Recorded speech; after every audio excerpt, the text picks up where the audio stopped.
Merci infiniment à vous, madame, monsieur, de nous retrouver comme vous le faites chaque matin sur Equinox Télévision. Bonjour. Et il faut signaler que nous sommes le jeudi 9 janvier 2020. C'est une journée spéciale pour le chef de l'État du Cameroun, son Excellence Paul Biya, qui va recevoir les vœux du corps diplomatique, mais également les vœux des corps constitués nationaux. Ces vœux à monsieur le Président de la République. Bonne année, monsieur le Président de la République sera attendu tout à l'heure au Palais de l'Unité du Cameroun, à Yaoundé. Les propos du doyen des ambassadeurs accrédités à Yaoundé au Cameroun. Nous écouterons ce que pense le corps diplomatique des crises qui ont lieu et ont cours au Cameroun en ce moment, notamment la crise anglophone et la tenue prochaine du double scrutin législatif et municipal. Son Excellence Martin Betty Mars, qui est l'ambassadeur de RCRA au Cameroun. On verra ce qu'il dira au chef de l'État. Sera également attendu les propos, ce que va dire le chef de l'État aujourd'hui. Donc on va décrypter tout ce qui se passe au palais de l'Unité de Yaoundé sur cette antenne ce matin, madame, monsieur. On évoquera également tout ce qu'il y a comme faste, couleur, argent, nourriture, boisson lors de cérémonies comme celle-là. C'est l'ouverture d'un bal qui va s'enchaîner avec les vœux à la première dame, également les vœux au président du Sénat, au président de l'Assemblée nationale, mais aussi aux différents ministères, et tout cela avec tout ce qu'on connaît comme batterie de dépenses financières des caisses de l'État du Cameroun. On va également signaler que le Cameroun, contrairement à d'autres pays, a fait l'option d'un chef de l'État qui reçoit des vœux, alors qu'ailleurs, on voit très bien qu'ils ont choisi la formule selon laquelle le chef de l'État lui présente ses vœux aux journalistes, aux médias, et au courant de cette cérémonie, vous avez les grandes lignes politiques de l'année qui sont déroulées et les journalistes qui posent les questions au chef de l'État. Malheureusement, ce n'est pas ce qui a été choisi comme formule au Cameroun. L'on peut bien le regretter.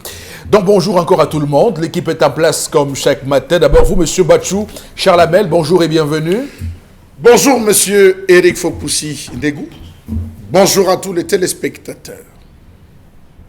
Célestin Ndonga, un éminent concepteur, le concepteur du plan directeur d'industrialisation du Cameroun, un document monté sur près de 588 pages, proposé en 2014, mais réceptionné en 2016, 2 ans après, porteur du projet de 10 000 logements sociaux, sera inhumé demain dans la stricte ignorance totale.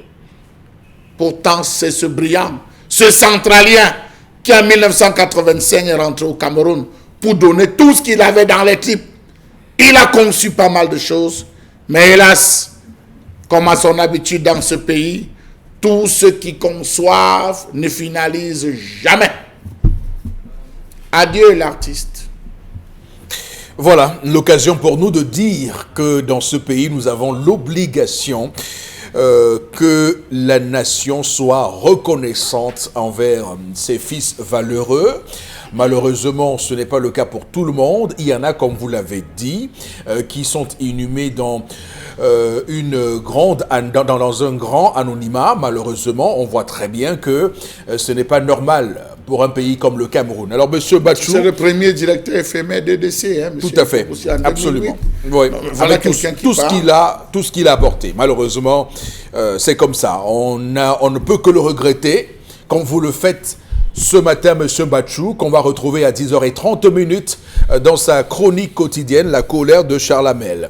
Également sur le plateau ce matin, Karine Sontia, bonjour et bienvenue. Bonjour monsieur Fopossi, bonjour à nos téléspectateurs. Depuis hier soir, je ne cesse de me marrer en me disant que je m'y attendais bien parce qu'un collectif de docteurs récalés lors de la première phase de recrutement spécial lancé par le chef de l'État modéré est né. C'est ça qui m'amuse depuis hier.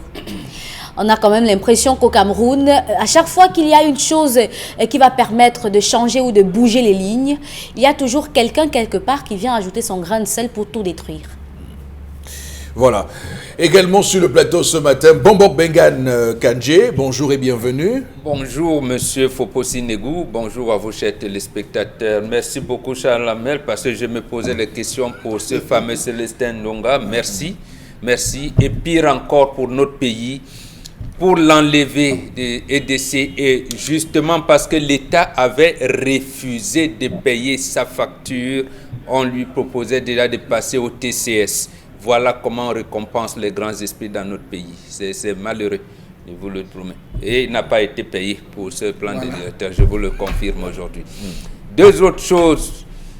Un enseignant à Bonabéry s'était vu le plaisir d'abuser de ses apprenantes, des jeunes filles de 10-14 ans. Heureusement qu'il a été mis aux arrêts. Mais sauf que, en commettant ces forfaits, il les faisait prier sur la Bible, prêter serment sur la Bible en disant de ne jamais trahir. Maintenant, qu'on ne nous dise pas demain qu'il n'est plus, on l'a exfiltré de la justice. Aujourd'hui, les gardes à vue, les gardés à vue dans une brigade de gendarmerie à Bonabéry. Il faudrait que les procureurs, et là, je vais veiller, moi-même, je vais veiller. Si il s'échappe des mains de la justice, on verra bien. On verra. L'autre chose, c'est Abdourahmane qui ne laisse pas. Avec l'association des clubs amateurs de football camerounais, ils disent qu'à la fin de ce mois, le tribunal arbitral de sport va se saisir, va trancher sur leur affaire, et ils espèrent qu'on reviendra au comité exécutif de 2009. Parce que pour lui, les comités de normalisation que la FIFA a mis en place depuis un certain moment ne devaient pas être là. Donc il revient, il a relancé. Il a même saisi le comité international olympique qui est un peu au-dessus du tribunal arbitral de sport. Donc le sport, selon eux, le football camerounais en particulier, doit être tenu entre les mains des acteurs de football. On démarre le programme de ce matin, madame, monsieur, avec la première rubrique. Il s'agit là de l'histoire du jour, histoire contée par vous, Dominique Audrey Oyengelek. Bonjour et bienvenue.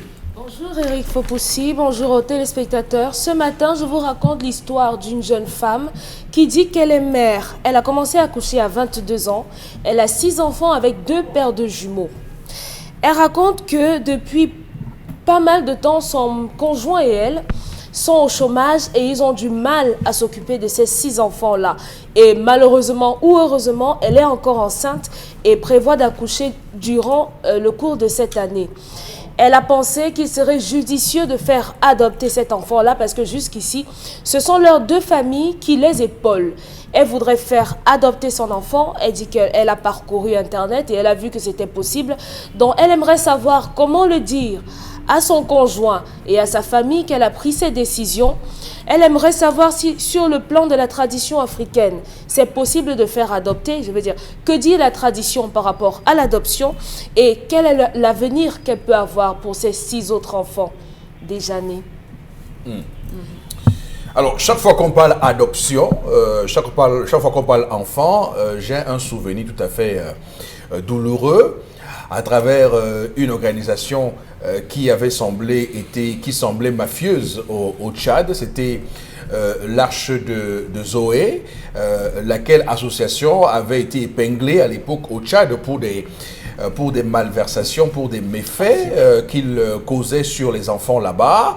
Il prenait les enfants et les envoyait en France pour des besoins comme ça. Et d'ailleurs, le Tchad avait eu le bon filon de les arrêter, mais le président français d'alors, Nicolas Sarkozy, était venu les récupérer comme un Zorro.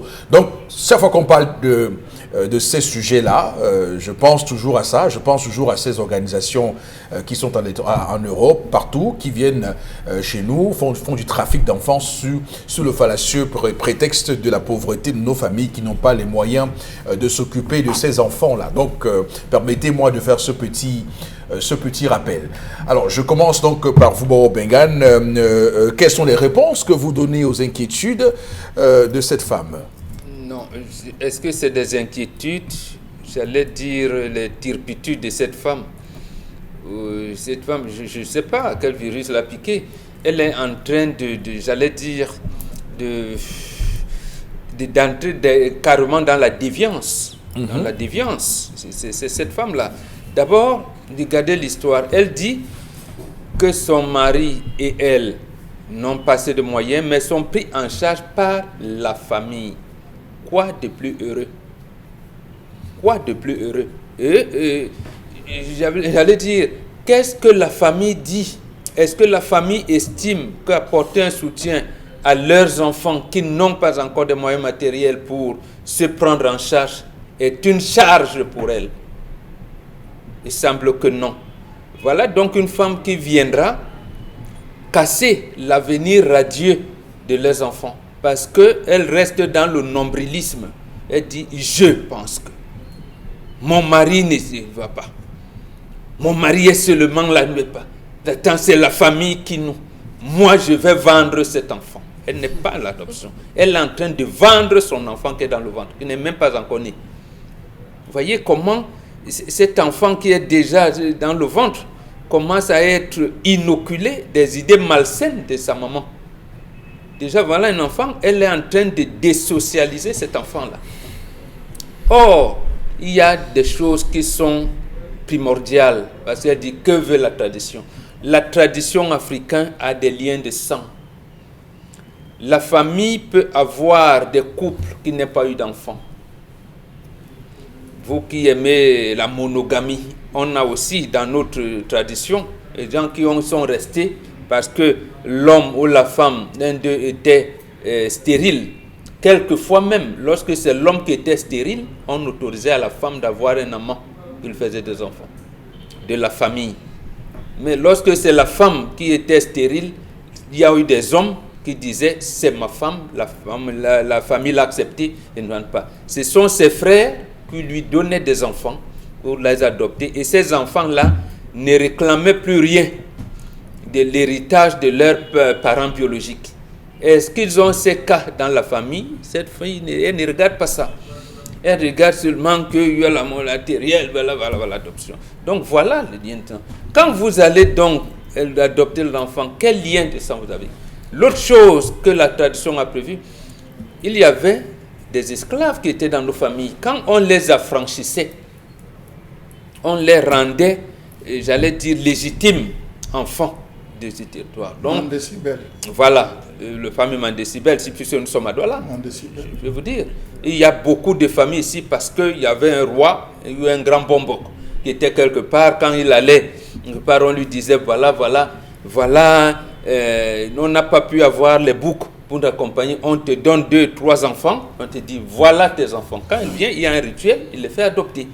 Donc, le phénomène d'adoption, là où on achète, nous, on n'achète pas ces choses-là, ça ne s'achète pas. Tu dis, elle va vendre son enfant pour apporter le moyen matériel financier dans sa famille parce qu'elle estime, non, il n'y a pas de mots pour condamner ça. C'est-à-dire, c'est une femme, madame, moi je te disais, ma fille, non, reviens à mes sentiments. Ton mari et toi, la famille ne vous rejette pas. C'est d'ailleurs, vous êtes même l'exemple type de ce que nous voulons de la société africaine. Vous ne savez pas à quel moment le déclic viendra pour que vous puissiez, vous ou vos enfants, porter la famille. Et c'est comme ça que naît la solidarité. C'est-à-dire, et c'est ça qui pourrait être demain, parce qu'aujourd'hui vous n'en avez pas. Demain vous pouvez être les plus, j'allais dire, nantis, et que les enfants de ceux qui vous ont aidé soient en train de décliner et vous les portiez. Voilà le principe de solidarité même qui ressort de l'histoire du jour. D'accord. Bon. Il y en a beaucoup, hein, je pense. Il faut qu'on soit bien clair sur le fait de vendre l'enfant, c'est un trafic. Mais là, elle est en train de vouloir trafiquer. Elle parlait d'adoption. L'enfant ne lui appartient pas. D'abord, c'est l'enfant du père. La mère porte seulement. Ce n'est pas son enfant. Et bon, et là, c'est répréhensible. Alors, Karine, quelles sont vos réponses aux questions de cette histoire?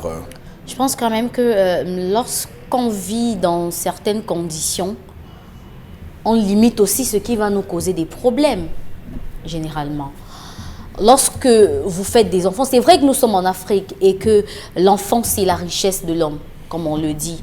Mais à un moment donné, lorsque vous sentez que vos poches ne vous permettront plus d'en avoir d'autres, vous pouvez quand même limiter. Non, on dit le lit du pauvre est fécond. Voilà. Je ne le refuse pas, mon bon. Quand même là, ne doit pas donc je rentre dans sa question à elle. Je rentre dans le problème de cette femme à elle. Parce qu'elle se pose cette question, ce problème, elle se pose les questions de savoir comment est-ce qu'elle va faire avec un enfant qui est dans le ventre. Est-ce qu'elle doit adopter? Je pense que avant même de porter cet enfant, elle aurait dû se poser cette question. Est-ce que j'ai besoin d'un autre enfant? C'est la question qu'elle devait se poser. Est-ce que j'ai besoin d'un autre enfant? Pourquoi ne pas faire grandir ceci et voir plus tard? On ne refuse pas qu'une femme fasse les enfants, du tout pas. C'est même à conseiller, parce qu'il y en a qui n'en font même pas. Il y en a qui cherchent, mais qui n'en font pas. Raison pour laquelle on parle d'adoption. Dans cette histoire... Vous avez un discours normal, hein, on va dire... Ne vous sentez pas à rougir dans cette histoire d'avoir un discours comme ça. Non, du tout. Oui, parce qu'il y a beaucoup de gens qui sont quand même irresponsables. Vous n'avez pas les moyens, mais vous voulez faire toute une Chine populaire chez vous. Et moi, voilà, ça pose un réel problème. Il y a quand même des irresponsables. Il faut, oui, j'entends souvent ça là. Ça me fait mal parce que parmi ses enfants, elle a 2 paires de jumeaux. C'est ce qui indique qu'elle est vraiment féconde. Donc, à tout moment... Et qu'elle est chanceuse. Elle est même bénie de Dieu. Et à tout moment, elle pouvait elle-même décider d'arrêter. Bombok. Oui. L'histoire nous raconte qu'elle a la chance, son couple, d'être entretenu par les familles. Ça veut dire qu'on n'a pas dit la famille de l'homme ou la famille de la femme. Elle a dit, nos familles prennent soin de nous. Attends que je termine. Nos familles prennent soin de nous. Ça peut être normal dans le sens où on a vu que vous ne vous en sortez pas. Mais c'est anormal lorsque vous avez 6 enfants et que les autres continuent à prendre soin de vous. C'est anormal. Vous deux, là, vous êtes des irresponsables. Non. Vous deux, vous devenez irresponsables lorsqu'à 6 enfants, les gens continuent à prendre soin de vous. Parce qu'à un moment donné, lorsque vous faites des enfants, vous avez quand même envie que l'autre marche avant d'en faire un deuxième. Vous avez envie de pouvoir accompagner l'autre à l'école avant de faire un autre. Raison pour laquelle on parle de limitation. Ça ne veut pas dire qu'à annuler les naissances, mais mettre de l'écart. Ce qui vous permet entre 2 ans de pouvoir chercher de l'argent pour élever cet enfant-là à 2 ans. Pour que l'enfant puisse déjà lui-même prendre la cuillère et mettre dans sa bouche. C'est pour ça qu'on parle de limitation des naissances. Que les gens ne pensent pas que c'est parce qu'on ne veut plus que vous fassiez des enfants. Si, c'est pour ça. Parce que par rapport... Parce que nous, on limitait les enfants avant votre planning familial. Oui, mais elle ne le fait pas. C'est pas ça le débat. Elle ne le fait pas. Et maintenant, elle se pose la question... Elle insiste sur le fait que un enfant, c'est un projet. Arrêtons de penser qu'on fait un enfant parce qu'on non, du tout. C'est pas un accident de faire un enfant.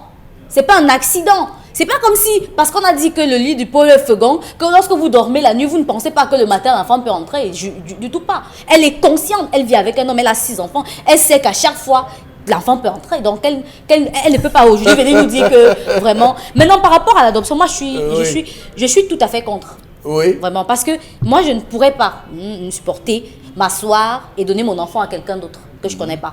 Vraiment, je ne peux pas. Que ce soit la Chine populaire, l'équipe de football ou pas, si vous n'allez pas à l'école, vous allez rester avec nous. Avouez quand même que vous faites ça sur... Oui, allez, maintenant dans la famille, il y a toujours des personnes qui peuvent prendre soin de certains enfants. C'est pas la même chose. Parce que l'adoption dont elle parle, elle dit qu'elle a regardé sur Internet. Donc forcément, ce ne seront pas les membres de sa famille, ce seront des personnes qu'elle ne connaît pas. Elle a pris les informations sur Internet. Et vous voyez, elle se lance dans le projet toute seule.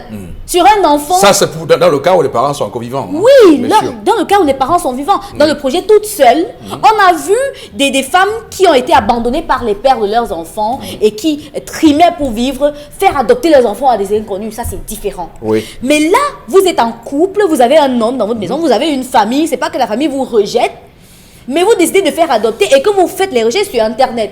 Il n'y a pas un oncle dans la famille qui a l'habitude d'avoir les enfants chez lui parce qu'il y a toujours quelqu'un comme ça dans la famille.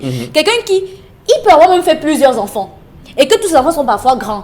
Il a besoin toujours d'un cri d'enfants dans la maison. Raison pour laquelle vous allez voir que dans les maisons, parfois il y a un enfant qui a peut-être 25 ans, un autre qui a 5 ans, un autre qui a 3 ans. Ce n'est pas forcément l'enfant du père, mais c'est parfois un enfant qu'on a pris dans la famille pour élever. Donc je pense que c'est la meilleure solution pour elle. D'accord.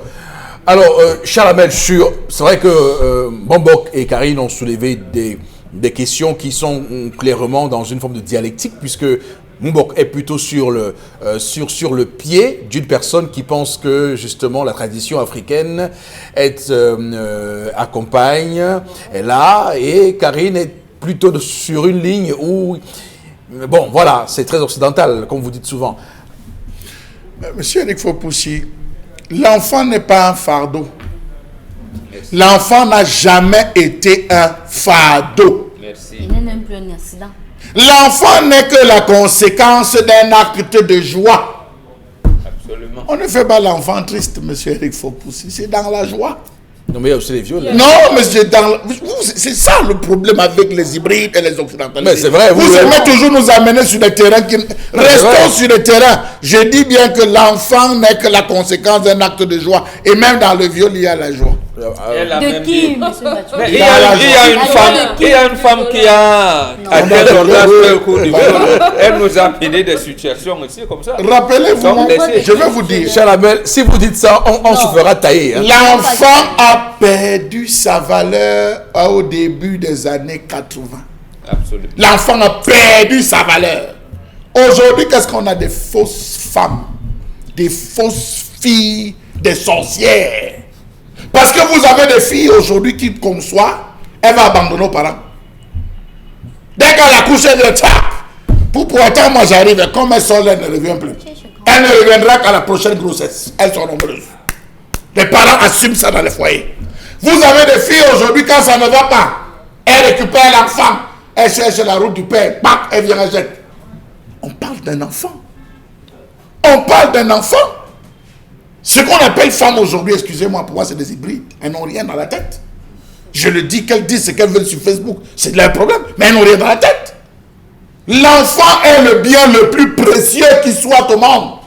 Vous avez dit que l'enfant c'est un projet, mais rassurez-vous, il y a beaucoup de faux projets. Vous avez des enfants, lorsqu'ils viennent au monde, ils vous raclent. L'enfant de le premier jour qui sort du ventre, il vous racle, vous avez des milliards, il racle. Il vous ruine. Il y a des enfants qui naissent, c'est la chance, c'est le bonheur. On prépare la naissance des enfants depuis le ventre. Je vous ai dit que dès que l'enfant est dans le ventre, monsieur, il faut possible. Le père prend possession de l'enfant de la salive qu'il introduit. Je l'ai dit sur ce plateau. Quand il vous crée la rupture, la mère, au lieu de savoir, d'imaginer comment son bébé va sortir, elle est là. La souffrance que j'ai vue là, vraiment le gars là même, et tout. Vous fabriquez quoi? Vous fabriquez votre propre malheur. Votre propre malheur, monsieur, il faut possible. Je suis désolé. Aujourd'hui, l'hybridisme, l'occidentalisation a fait, on conçut des barrières, on élève des murs. Nous avons grandi. Moi, j'ai grandi dans un quartier, monsieur, il faut possible, où on entre dans toutes les maisons. À midi, j'avais un plat dans toutes les maisons. Je dis, moi, j'avais un plat dans toutes les maisons. C'est pas parce que mes parents ne pouvaient pas me donner. Non, je dis, j'avais un plat dans toutes les maisons. Et c'était vice-versa. On faisait tout petit la tontine de la viande. On faisait tout petit la tontine de la viande. Il y avait des maisons où il n'y avait pas de viande. On dit non, aujourd'hui on va tontiner cet hôtel. Nous ici on bouffe la tontine. Vous découpez la viande. Mais oui. Aujourd'hui on arrive, on réussit à être socialisé. On réussit à entrer dans la société, à vivre avec des gens. Que tu sois pauvre, que tu sois riche. Je m'intègre. C'est parce qu'on est passé quelque part. Quand vous voyez les gens, faites un tour à Nebel. Faites un tour à Casser la Femme. Tous ceux qui sont nés ont grandi à Casser la Femme. Même s'il a sa maison à Bonapriso, même s'il a sa maison à Bonanjo, tous les week-ends il a cassé la femme. Le soir, avant de rentrer, il a cassé la femme. Ils se retrouvent tous pour discuter, pour bavarder. C'est ça, monsieur, il faut possible. Voilà l'esprit de société. Il y a des enfants dans les quartiers qu'on ne connaissait pas le père. Parce que la mère était victime d'un viol, la maman était prostituée. Tout le quartier a élevé l'enfant. C'est les 100 francs. Tu fais quoi? Va me puiser l'eau. Il va puiser l'eau. Quand il revient, il dit que prends pas de nourriture, tu manges. C'est comme ça qu'on a connu, nous, les Bantous. Aujourd'hui, on a des hybrides et c'est ça, cette femme. On ne demande pas, une femme n'attend pas midi pour dire que mon enfant va manger quoi, monsieur il faut poser. Une femme n'attend pas midi pour demander que son enfant va manger quoi. Aujourd'hui, vous avez des femmes qui vont dans les services, bagarrer, attraper l'homme, demander à déjeuner l'enfant. La pauvre, elle ne fout même rien, elle-même ne fout rien. Elle ne fout rien. Mais elle vient travailler l'homme, demander à déjeuner. C'est quoi ça? Vivez avec honneur. Et la femme sait vivre avec honneur. Cette femme n'a pas d'honneur, elle n'a pas de décence. Par conséquent, je ne peux pas causer sur cette histoire, monsieur. Il faut pousser. Si elle veut vendre, on a une celle-là, au niveau de Yaoundé, qui a vendu son enfant, parce qu'elle voulait aller en Europe. On a préparé son enfant dans le héros. Vous vous rappelez de cette affaire? Elles sont nombreuses qui le font ici, monsieur. Il faut pousser. Pour vivre. Voilà, 10 restaurants. Voilà là où on est allé aujourd'hui. Il faut former la jeune fille au sens de la famille. La famille passe avant tout, monsieur. Il faut pousser. Dominique Audrey, on va terminer avec vous sur l'histoire de ce matin. Cette femme, si elle en arrive là, c'est parce qu'elle a évalué la situation. Vous avez me dit qu'à 30 ans, j'ai 6 enfants, j'ai 30 ans, j'ai un homme. Tous les jours, quand je veux manger la sardine, j'appelle mon beau. Quand je veux manger le pain, j'appelle mon frère. Par la sardine, le pain. Parce que ça coûte rien. Justement, la sardine coûte cher. Non, c'est 350. 350 Bah, le kilo, c'est 700. J'appelle tous les jours. Quand à 30 ans, j'ai un homme, j'ai 6 enfants. Tous les jours, j'appelle des gens. Moi, je trouve que cette famille ne les a pas aidés. Cette famille les a enfoncés. Au lieu de donner tous les jours 1 kilo de riz à quelqu'un, avec une bouteille d'huile, pourquoi ne pas leur avoir donné un fonds de commerce pour qu'ils puissent s'en sortir? Moi, je n'ai pas de problème avec le fait que la dame veuille faire adopter son enfant. Monsieur Fopoussi, elle en a 6. Et la législation camerounaise le prévoit. Père Momoka a mentionné que qu'est-ce qu'on va faire des liens de sang. Au niveau de la légitimation adoptive, on brise ça. Hein. On brise ça. On ne reconnaît que le mariage. On brise, non. Dès qu'on adopte l'enfant en adoption plénière, puisque c'est pour les enfants en bas âge, on brise tout. L'enfant n'a plus de passé, n'a plus rien qui le lie avec ses parents. C'est les mots. Ce ne sont pas des mots. Les gènes qui coulent là. On ne fera plus rien. Cette femme... Oui, sauf qu'il y a quand même... Le code civil quand même a fait quelques petites restrictions. Par rapport au mariage, par rapport au mariage, si jamais il va avoir un mariage entre les deux familles, c'est la seule restriction, mais auquel cas, en dehors du reste, il n'y a plus de lien entre ces familles-là. Cette femme, ce qu'elle veut, je pense que c'est le meilleur qu'elle veut pour ses enfants. Elle va devoir le convaincre. Elle va devoir l'en convaincre que c'est la meilleure option. Il y a plusieurs formes d'adoption. Elle peut garder... Vous vous rendez compte qu'on est en train de dire à beaucoup de femmes qui sont là dans les quartiers que dès que votre enfant vous dépasse, vous le vendez? Je suis désolée. C'est ça qu'on est en train de dire aujourd'hui sur ce plateau. Monsieur Mbachou. Mais je ne cautionne pas ça, je ne peux pas cautionner ça. Je suis désolée.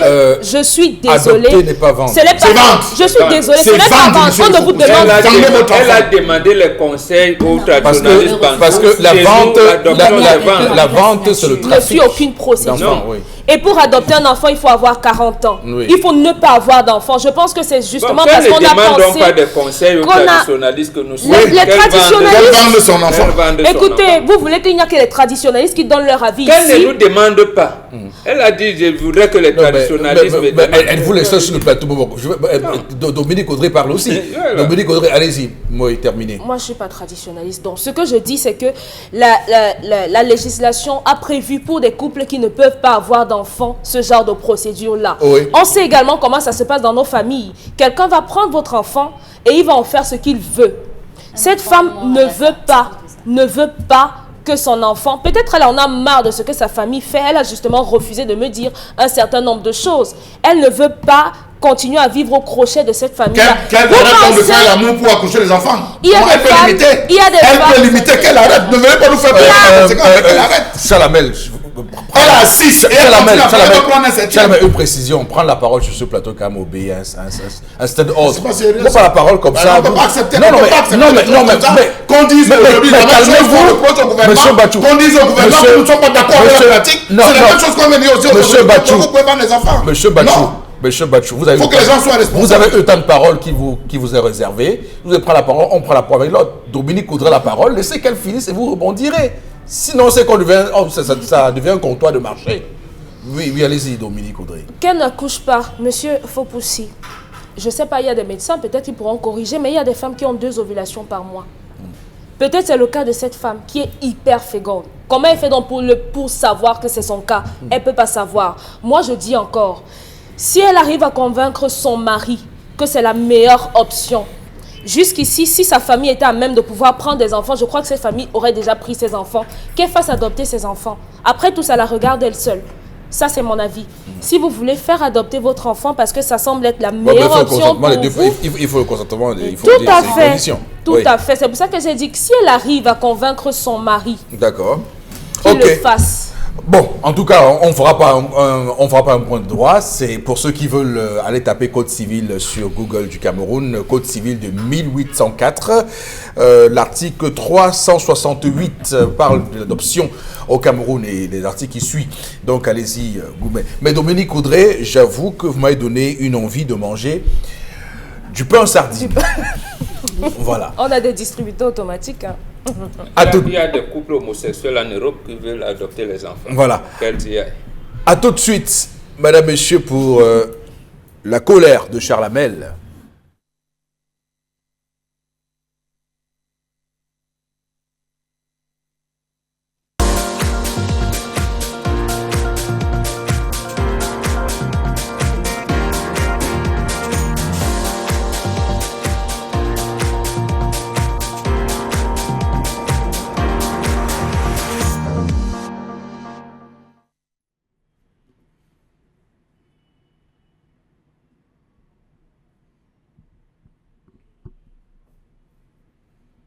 Je m'interroge ce jour sur la question de la difficulté d'accès au passeport dans ce pays. Difficile d'obtenir rapidement un passeport sans passer par un facilitateur payant. Le délégué général à la Sûreté nationale a dit « Il n'y a pas de problème de passeport. » On a cru. Mais seulement avoir un passeport, avoir un seul passeport, il faut trimer et finalement avoir recours à un facilitateur. Il est un fait certain, la délivrance des passeports se fait rare au service des immigration. Comment comprendre que malgré les injonctions du délégué général à la Sûreté nationale, il existe toujours des couloirs sombres qui plombent l'obtention du passeport dans ce pays. Que recherche-t-on? Limiter les sorties? Contrôler ceux qui viennent de l'extérieur refaire leur passeport? Dans tous les cas, il y a trop d'interrogations. Comment comprendre que toutes les dispositions prises par le délégué général à la Sûreté nationale pour verrouiller le système, ce qu'on appelle trivialement à Yaoundé les apacheurs, se montrent résilients. À chaque fois, ils mutent leur mode opératoire. Comment comprendre que le délai d'une semaine pour ce qui est du retrait du passeport n'est en aucun cas respecté? Un délai qui s'avère long pour certains usagers. Ces derniers passent donc à la trappe des arnaqueurs et se font délester d'importantes sommes d'argent. Les services de l'immigration sont de plus en plus bondés de monde depuis quelque temps parce qu'ils sont nombreux à se bousculer pour se faire établir des passeports qui devraient leur permettre de s'envoler vers d'autres pays, des pays autres que le Cameroun. Comment comprendre cette complicité qui existe entre les agents de l'immigration et les demandeurs de passeports sans toutefois oublier les apacheurs? Savez-vous que suivant les prix, les délais de provision rapide des passeports varieraient? Vous avez 200 000, on vous sert rapidement pour une semaine. Vous avez 300 000, 3 jours. Vous avez 400 000 francs CFA le lendemain. Vous avez 500 000 en quelques heures. Ne bougez pas. Asseyez-vous. On monte, on signe, on rentre, on vous remet le passeport. Comment comprendre ce marché noir du passeport qui s'est développé à l'intérieur et à l'extérieur de l'édifice? Comment comprendre que depuis des mois, il est de plus en plus difficile, les gens se plaignent. Dans les couloirs, on chuchote. C'est pour le passeport? C'est compliqué. Si vous avez tant, je vous aide. Lorsque vous donnez, ça sort. Était-ce une volonté expresse de bloquer?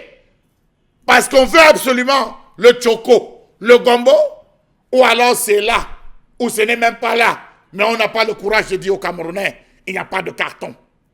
Comment comprendre le fait pour plusieurs passeports d'être rejetés du fait de l'absence de certains documents, des erreurs, des questions liées à la double nationalité, alors que l'on sait que ce gouvernement lui-même est bourré de personnes à multiples nationalités? Comment comprendre cette forte centralisation des instances dans ce pays? Savez-vous que toutes les demandes des 10 régions sont traitées et acheminées à Yaoundé? Vous êtes en Galmendouga, vous voulez le passeport. Vous vous rapprochez de la région. Vous déposez la demande, vous faites tout. On envoie à Yaoundé. Le temps de quitter Galmendouga pour Bertois pour Yaoundé. Yaoundé pour Bertois pour Galmendouga. Vous allez comprendre. Savez-vous que pour accéder à la procédure d'établissement du passeport, il faudrait préalablement demander une audience au chef de service de la direction de la police des frontières, ce qu'on appelle DPF. Le nombre de personnes qui le sollicitent dans la journée est assez grand et quelquefois au secrétariat, les demandes sont filtrées. Ce n'est pas la faute du directeur, ce n'est pas la faute du chef de service, mais trop de boulot. C'est à se demander si à la fin, le soir, tous ne s'asseyent pas pour dire tu as fait combien. Donnez ma part. Vous devez savoir que ce que vous décrivez là est la résultante de la République du mauvais cœur et la République de la corruption dans ce pays. Ça me rappelle encore l'image de Richard Bona sur sa page Facebook il y a seulement quelques jours. Richard Bona est allé renouveler son passeport puisqu'il vit aux États-Unis. Il est entré au service où on fait le passeport aux États-Unis. Il a dit à 8 heures et à 12 heures, il avait déjà son passeport. Et il a dit il a expliqué que ce n'est pas un exploit, c'est ce qui est normal, ce n'est pas un exploit qu'on lui ait remis son passeport le même jour qu'il soit venu faire son renouvellement. Ce n'est pas un exploit. Ce qui est intéressant à dire, c'est qu'au Cameroun, par exemple, vous avez des gens qui peuvent vous faire ça. Vous entrez à 10 heures et à 12 heures, vous avez le passeport. Mais sauf que vous devez payer des sommes d'argent faramineuses pour que cela arrive. Ça varie, comme vous l'avez dit, dans les 500 000 francs CFA et ainsi de suite. On voit très bien que pour ceux qui utilisent le canal normal, c'est un calvaire, c'est un chemin, c'est un parcours du combattant, c'est un calvaire total. Et malheureusement, c'est bien dans ça qu'on se retrouve. Je voudrais quand même ici interpeller le directeur général à la Sûreté nationale, Martin Bangangele, qui quand même, depuis qu'on en parle, c'est vrai qu'il a régulièrement sorti des notes pour expliquer aux Camerounais, voilà les pièces qui sont exigées, pas plus, pas moins, voilà les montants qui sont destinés pour le passeport, mais on voit très bien que sur le terrain, il y a des personnes qui ont inventé ce qu'on appelle le passeport express. Donc ça prouve que les gens ont les moyens de nous procurer des passeports normalement, mais choisissent de faire la surenchère là-dessus. Alors, Bobo Bengan, quel est votre regard justement sur cette question? Non, je pense que c'est la lourdeur. Le chef de l'État a parlé de l'inertie. Il a parlé de goulot d'étranglement. Je pense que c'est ça, c'est cette lourdeur administrative qui a abouti au fait qu'on en soit arrivé là, même au marchandage. Non, normalement, le passeport ordinaire, comme on dit, l'établissement se fait au niveau régional. Donc vous êtes au niveau régional, vous faites votre demande, le bordereau de transmission arrive au niveau de la police des frontières et on traite au bout, en principe, au bout de 15 jours, vous devez être, votre passeport doit être prêt ou alors notifié du rejet et à quel niveau on rejette. Autre chose qui entre là-dedans, c'est ce qu'on appelle les renseignements généraux. Donc, dans tous les pays, je pense, un volet, bon, peut-être chez nous c'est un peu rébarbatif, mais tous les passeports qu'on établit, les renseignements généraux de la police doivent avoir des archives et même des renouvellements. Et également une copie vers ce qu'on appelle la direction de la surveillance du territoire, la DST.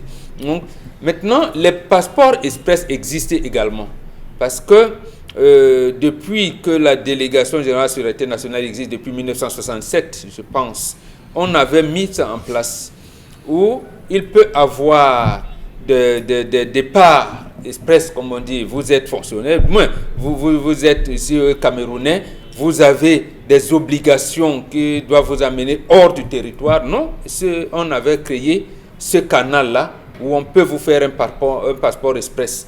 Mais il y avait également, notamment certains membres du gouvernement, DG, quand vous arrivez, et il y a également d'autres types de facilités qu'on avait mis en place. Mais ces facilités devaient, comment je vais dire ça, pour être admis à faire cela, il faudrait que l'administration qui vous emploie justifie, dise que non, Monsieur Mbachou, qui est sollicité parce que je ne sais pas, un rapport, comment je vais dire, va coproduire une émission avec CNN et que Mbachou doit aller aux États-Unis la semaine vient, il faudrait, là, le top management d'Equinos est saisi, la direction de la police de frontières, on peut lui faire un passeport le même jour, parce qu'on identifie, et pour l'obtention du visa et partir. Ça, ces facilités-là existent. Le problème aujourd'hui, c'est que les lourdeurs au niveau de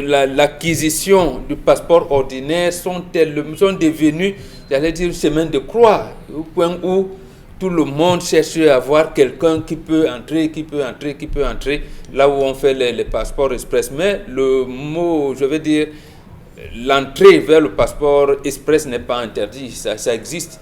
Maintenant, on aurait donc dû être aujourd'hui, comme vous faisiez bien de le rappeler là, apparemment c'est numérisé, apparemment non, numérisé, c'est informatisé et tout. Et la chance qu'on aurait dû aussi avoir aujourd'hui, c'est que l'actuel délégué général de la Sûreté nationale a quand même été un ambassadeur.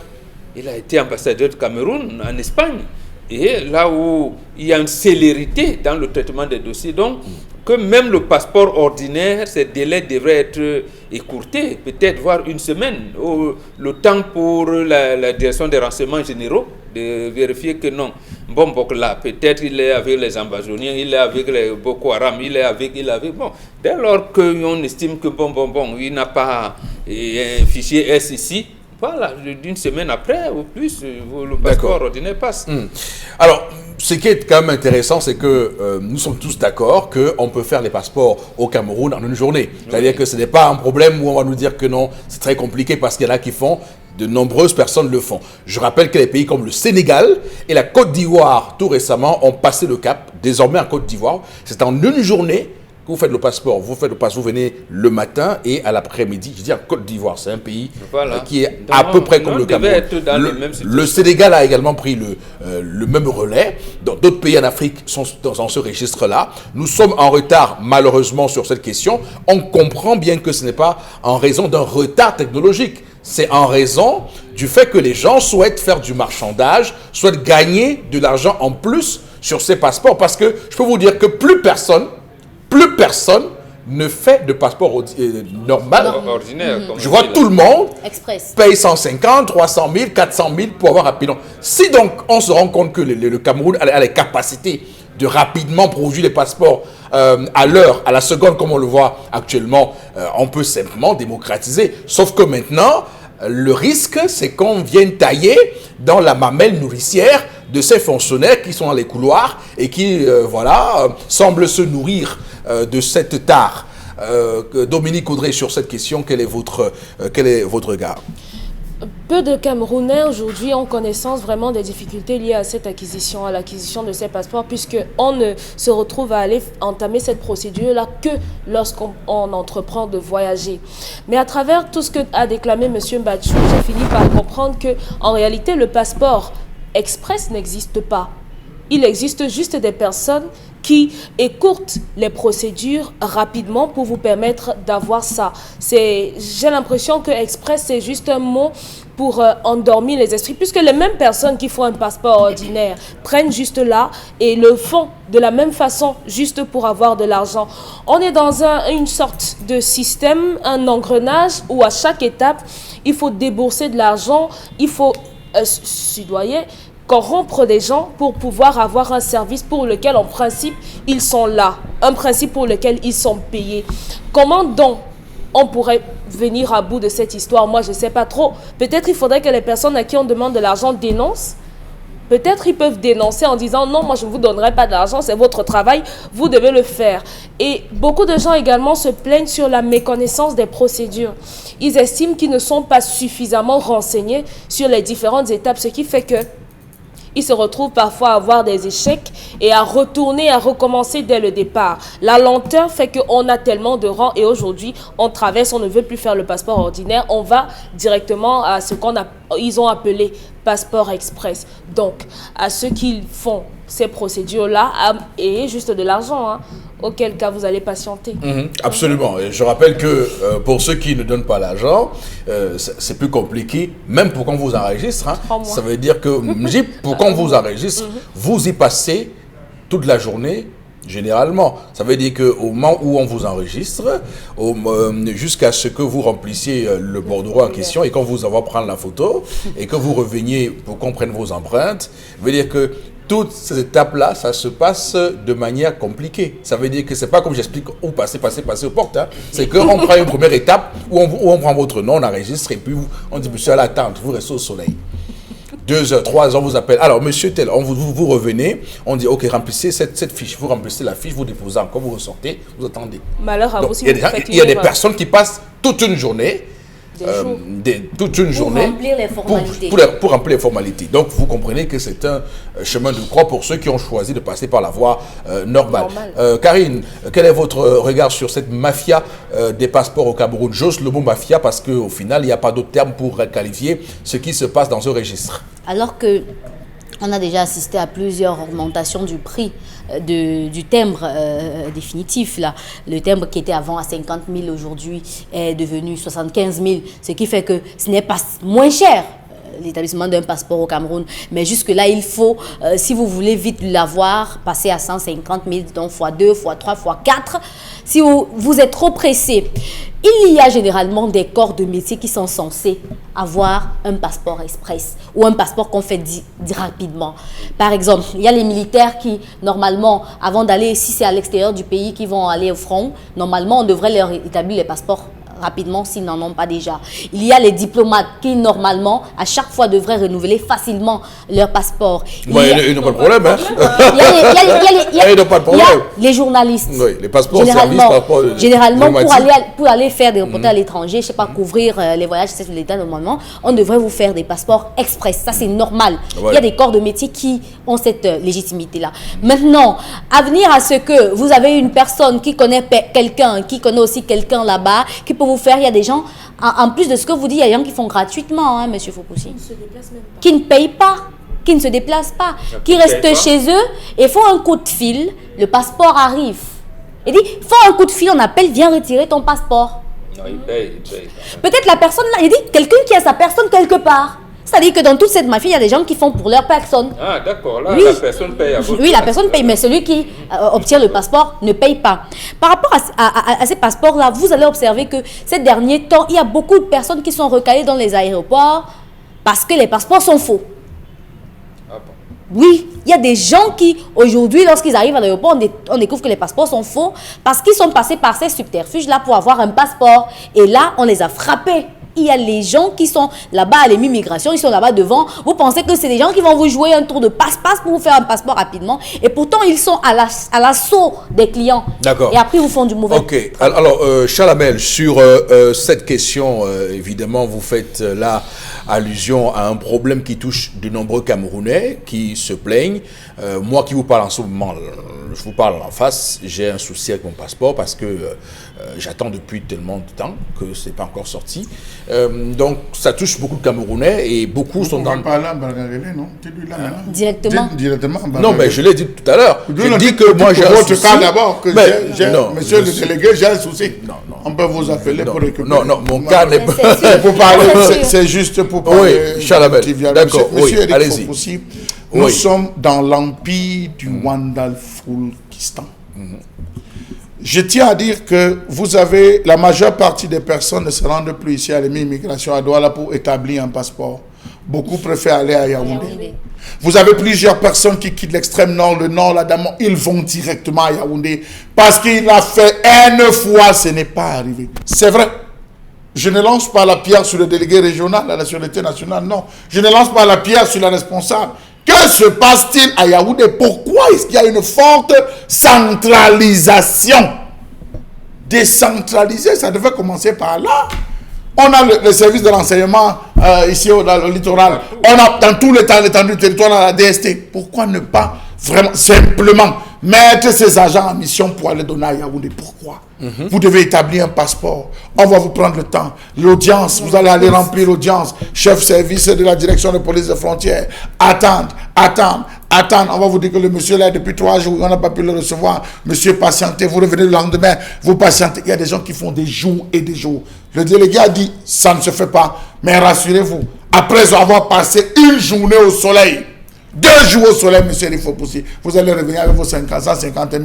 Je dis que, gars, tu dis que quoi, pardon, le soleil là, je ne veux pas aller me coucher à l'hôpital pour payer. Prends, si ça peut sortir, on dit, allez monsieur, vous revenez dans tel jour. C'est devenu, vous allez vous rendre compte que les brebis galeuses se sont cachées derrière. Allez voir, on vous pointe ces gars. Allez voir les véhicules.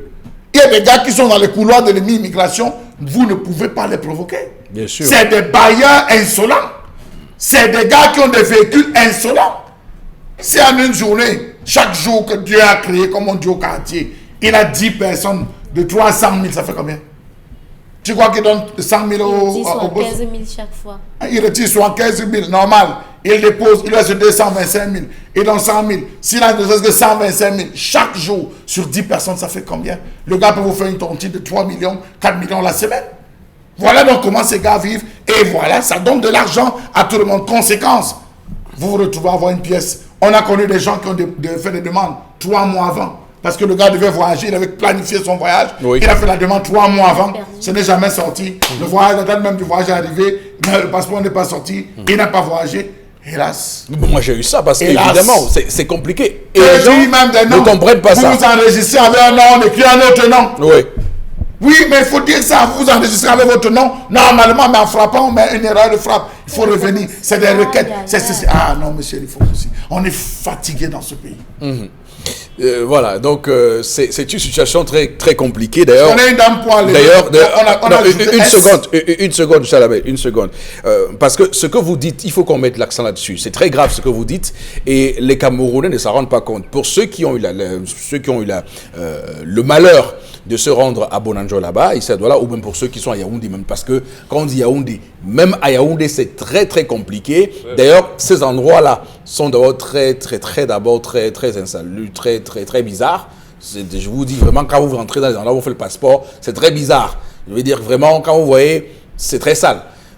Pour parler trivialement, c'est très sale. D'abord, donc l'endroit d'abord ne vous accueille pas. Il fait une chaleur terrible. Ici à Bonanjo, il fait une chaleur terrible. Je dis contre ceux qui sont là, mais c'est très très compliqué. Et vous avez des gens qui vous parlent avec une arrogance, avec une condescendance. C'est comme si vous n'êtes pas des êtres humains. Il vous chiffonne, on vous prend pour n'importe quoi parce que vous êtes quelqu'un qui est arrivé et que vous n'avez aucun parrain, vous n'avez sorti aucune somme d'argent, vous devez souffrir. Et ce qui est énervant, c'est que comme vous dites, vous avez des gens qui sont arrivés le matin à 7h, 6h parce qu'ils souhaitent être les premiers à être servis. Ils sont en rang, ils sont assis, ils sont en rang, parfois assis, parfois debout. Et vous avez des kidams qui viennent garer leur voiture et entrent sans aucune forme de procédure, réussissent à passer toutes les étapes et ressortent instantanément. Est-ce qu'ils tournent? Non, mais c'est extrêmement... C'est extrêmement grave. Un jour devant moi, il a dit que la main, c'est comment? Je t'avais promis ton déjeuner là. Oh, c'était compliqué. Et voilà où? Il a mis la main dans la poche, 10 000, il dit que vraiment, tu prends ton déjeuner. Il est là, on dit que oui, il est là, attends, je t'accompagne. Les gens ont commencé à dire que, mais monsieur, on est là. Il dit, taisez-vous. J'ai mon déjeuner. Vous êtes ici là depuis, vous êtes assuré si j'ai mangé. Monsieur, suivez-moi. Il est entré, il est resté là pendant 2 heures. Voilà. Vous avez des femmes qui vous prennent les empreintes. Moi, j'ai compris pourquoi. C'est toujours les femmes qui font ça. Des femmes policières. Elles ont un comportement d'une arrogance terrible. Vous faites même l'erreur de mettre votre pouce, votre majeur. elle vous regarde, mais je dis, mais c'est extrêmement grave. Donc, il faut quand même humaniser. Je pense que le terme est bien choisi. Il faut humaniser les services de l'immigration. Il y a beaucoup de fonctionnaires là-bas qui sont très arrogants. Il faut trouver le moyen d'humaniser tout ça. Merci, monsieur Bach. On va s'arrêter là pour cette première partie de l'émission. Madame, monsieur, restez avec nous. Une courte pause et ensuite la deuxième partie de cette émission.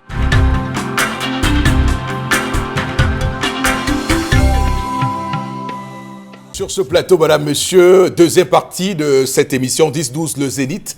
Nous sommes le jeudi, nous sommes le 9 janvier 2020 et c'est une journée spéciale, si vous voulez, exceptionnelle, au palais de l'Unité, le palais présidentiel camerounais où le chef de l'État reçoit les vœux du corps diplomatique et des corps constitués nationaux. On sait que chacun d'eux viendra dire bonne année, monsieur le président.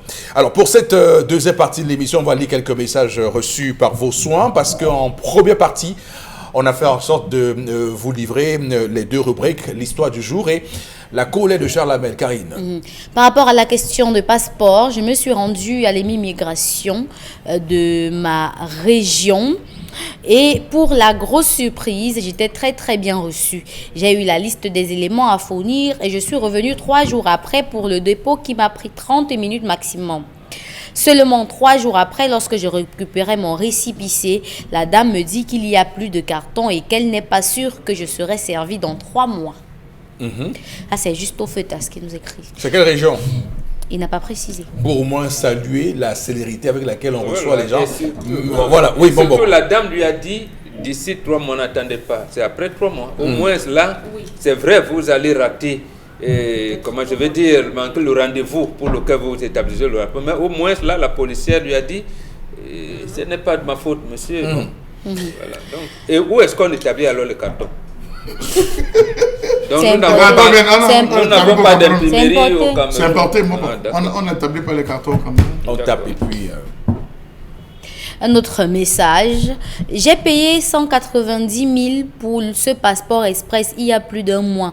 Mais jusqu'à aujourd'hui, ce n'est pas établi. Ceux avec qui j'allais voyager pour le travail sont partis il y a 1 semaine alors que je suis encore bloqué par ce passeport. Voilà. Clovis Youbi. Non, mais ils vous ont... Non, mais écoutez, on l'a arnaqué.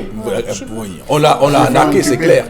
Oui, malheureusement, c'est bien le cas. Ça veut dire que même quand vous payez par des circuits ténébreux, vous n'êtes pas sûr que le passeport va sortir à temps. Donc, vous voyez dans quel engrenage on se retrouve. Si vous voulez vous rendre, je prends un exemple au parcours Vita, vous avez 3 axes. Le premier axe, vous pouvez choisir de traverser par Sable. Le deuxième, vous choisissez de passer par Tonnerre. Le troisième, vous passez par Makepe Misoke. Si tous ces 3 endroits ont des nids de poules et des cratères, vous faites comment? Mais c'est ça, il n'y a pas de chemin. Quel est le chemin convenable? Il n'y en a pas. Qu'il attend l'express du jour, qui donne 500 000, il s'assied, il attend. Le même jour. Vous parlez, nous on rit. Nous on préfère en rire. Parce que tout le monde sait déjà que la carte d'identité, c'est le petit frère du passeport en termes de difficulté. Fabrice Zeus qui écrit. Concernant l'histoire... Bien sûr, rappelons que c'est ici que j'ai réussi à ce que ma CNI saute. Parce que c'est quand j'ai fait... Oui, souvenez-vous, oui, parce que ma CNI avait mis un temps fou et j'ai évoqué le cas de ma CNI et quelques jours après la CNI était sortie, on m'a appelé, vous me dites que votre CNI, monsieur, vous poussez la voici. J'espère que pour le passeport, ce ne sera pas la même chose. Mais toujours est-il que les dégâts, même si on le fait maintenant, ça ne sert plus à rien. J'ai raté mon séminaire en Suisse, donc je ne peux plus, évidemment, voilà. Bon, c'est regrettable. Oui. Est-ce que vous savez que le fait pour vous, si vous avez fait un passeport, vous ne l'avez pas utilisé.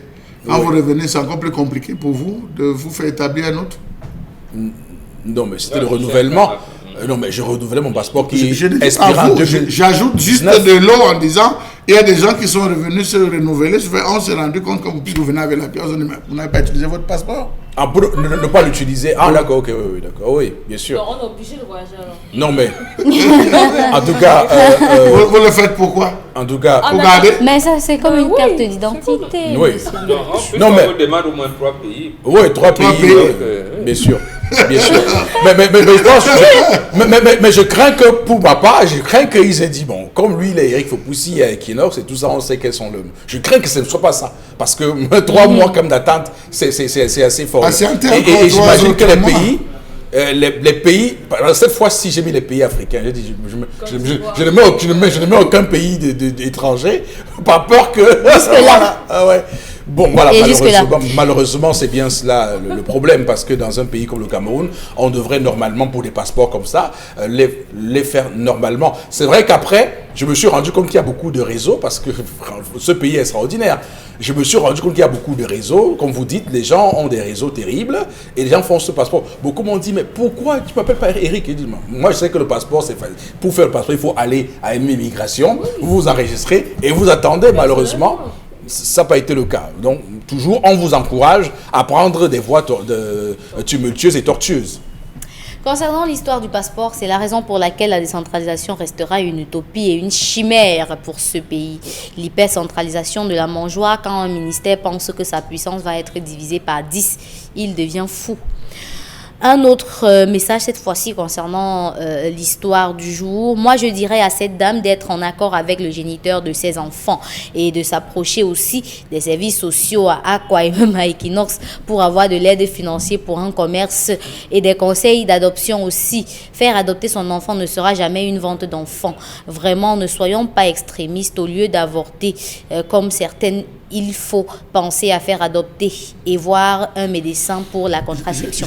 Tatiane Christiane Tchagui. J'étais avec un aîné un jour, M. Eric Fopoussi, au niveau de Koumassi. Il y a une station au niveau de Koumassi à la sortie là pour entrer à Bonadjoa, une très grande station. Là-bas, il y a une dame qui est arrivée, elle avait 2 enfants, un qu'elle portait au bras, un autre qu'elle tenait.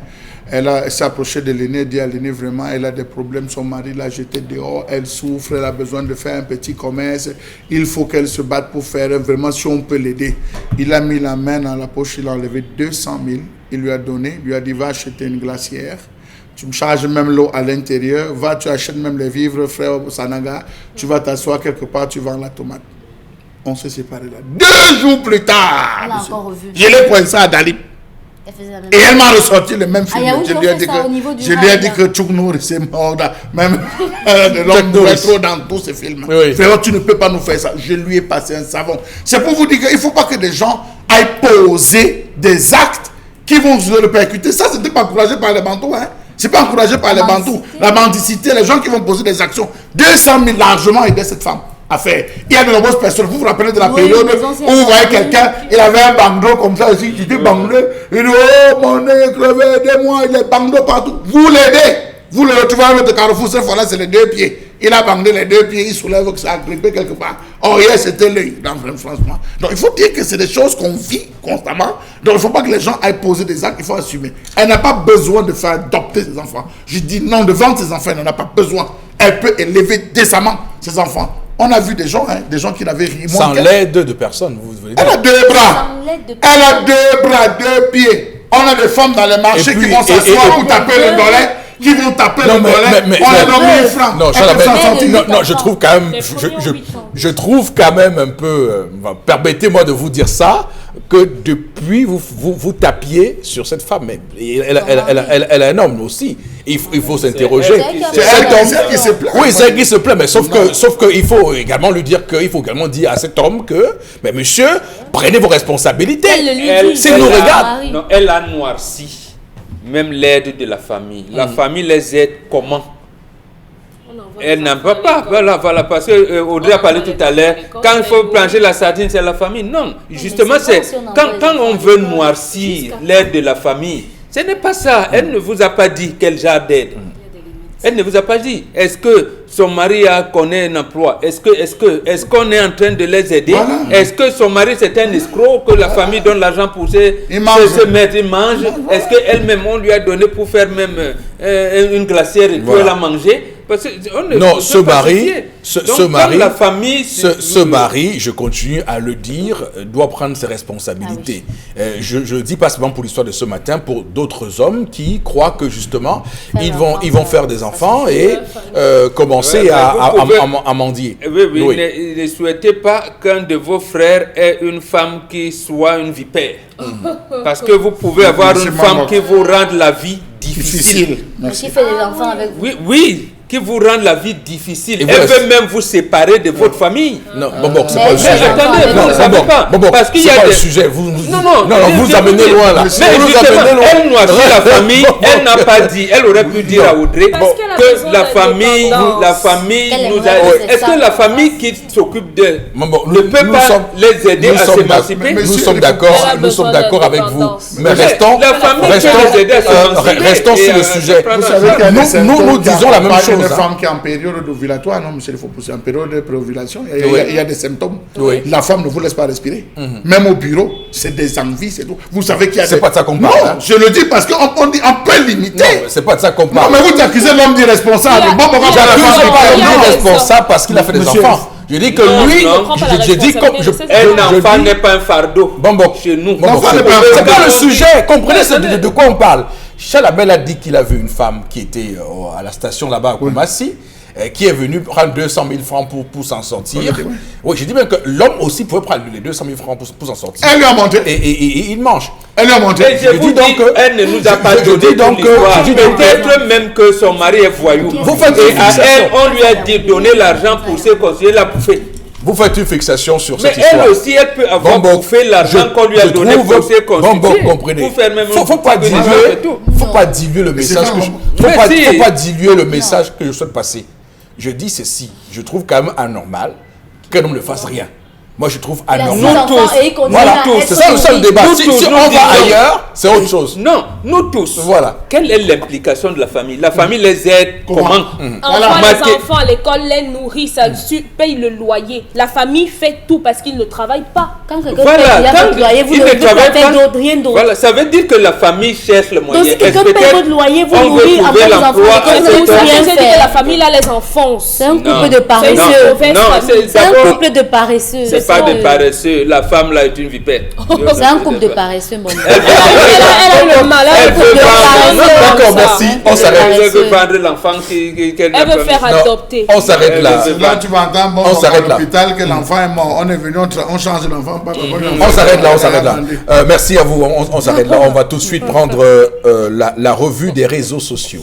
Oui, dans le cadre de la revue des réseaux sociaux, on commence par le premier sujet. On parle du musée national qui est fermé depuis le 7 janvier et va réouvrir certainement dimanche 12 janvier 2020. Ça, c'est suite au communiqué signé du directeur ad interim Mahamat Abba de l'institution culturelle. Alors les raisons sont, tout le monde se pose les questions, à savoir quelles sont les raisons, mais on sait quand même que depuis quelques jours déjà, il y a eu des attestations de cessation de service qui ont été délivrées par le ministre de la Culture à certains employés de ce musée.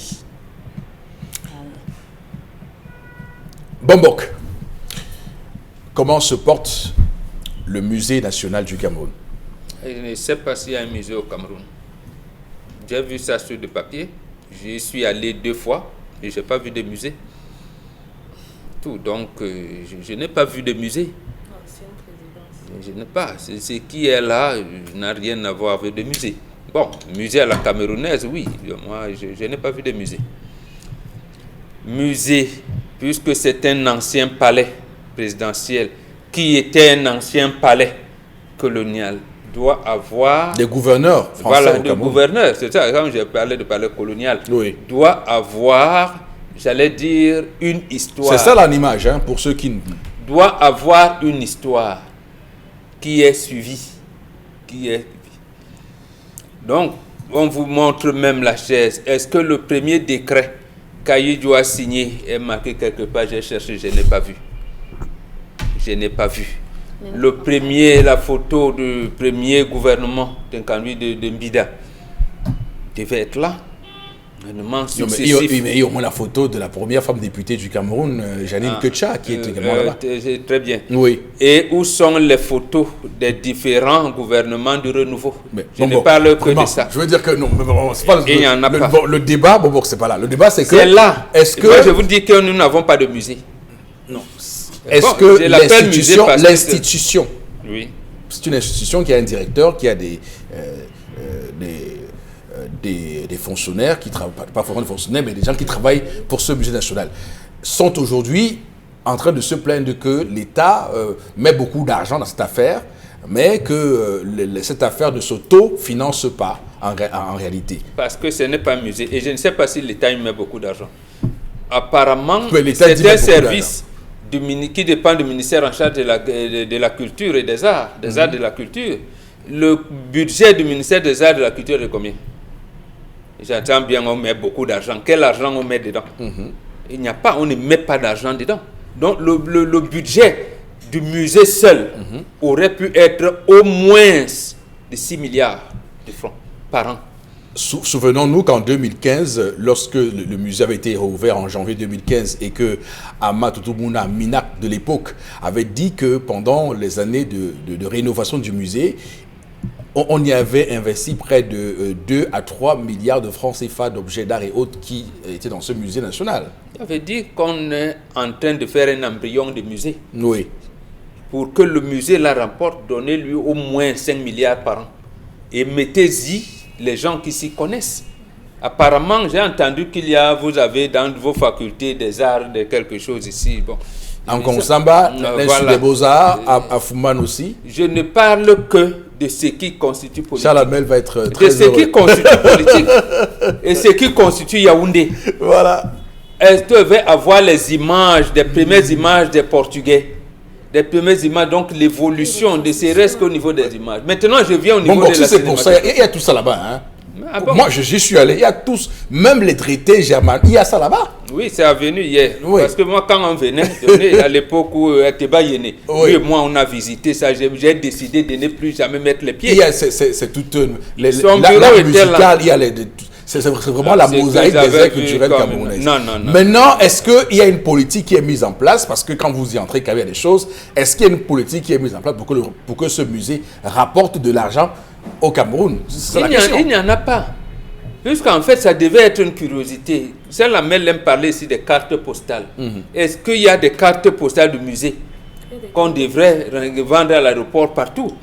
Donc, le ministère du Tourisme devait avoir des cartes postales, le ministère des Relations extérieures.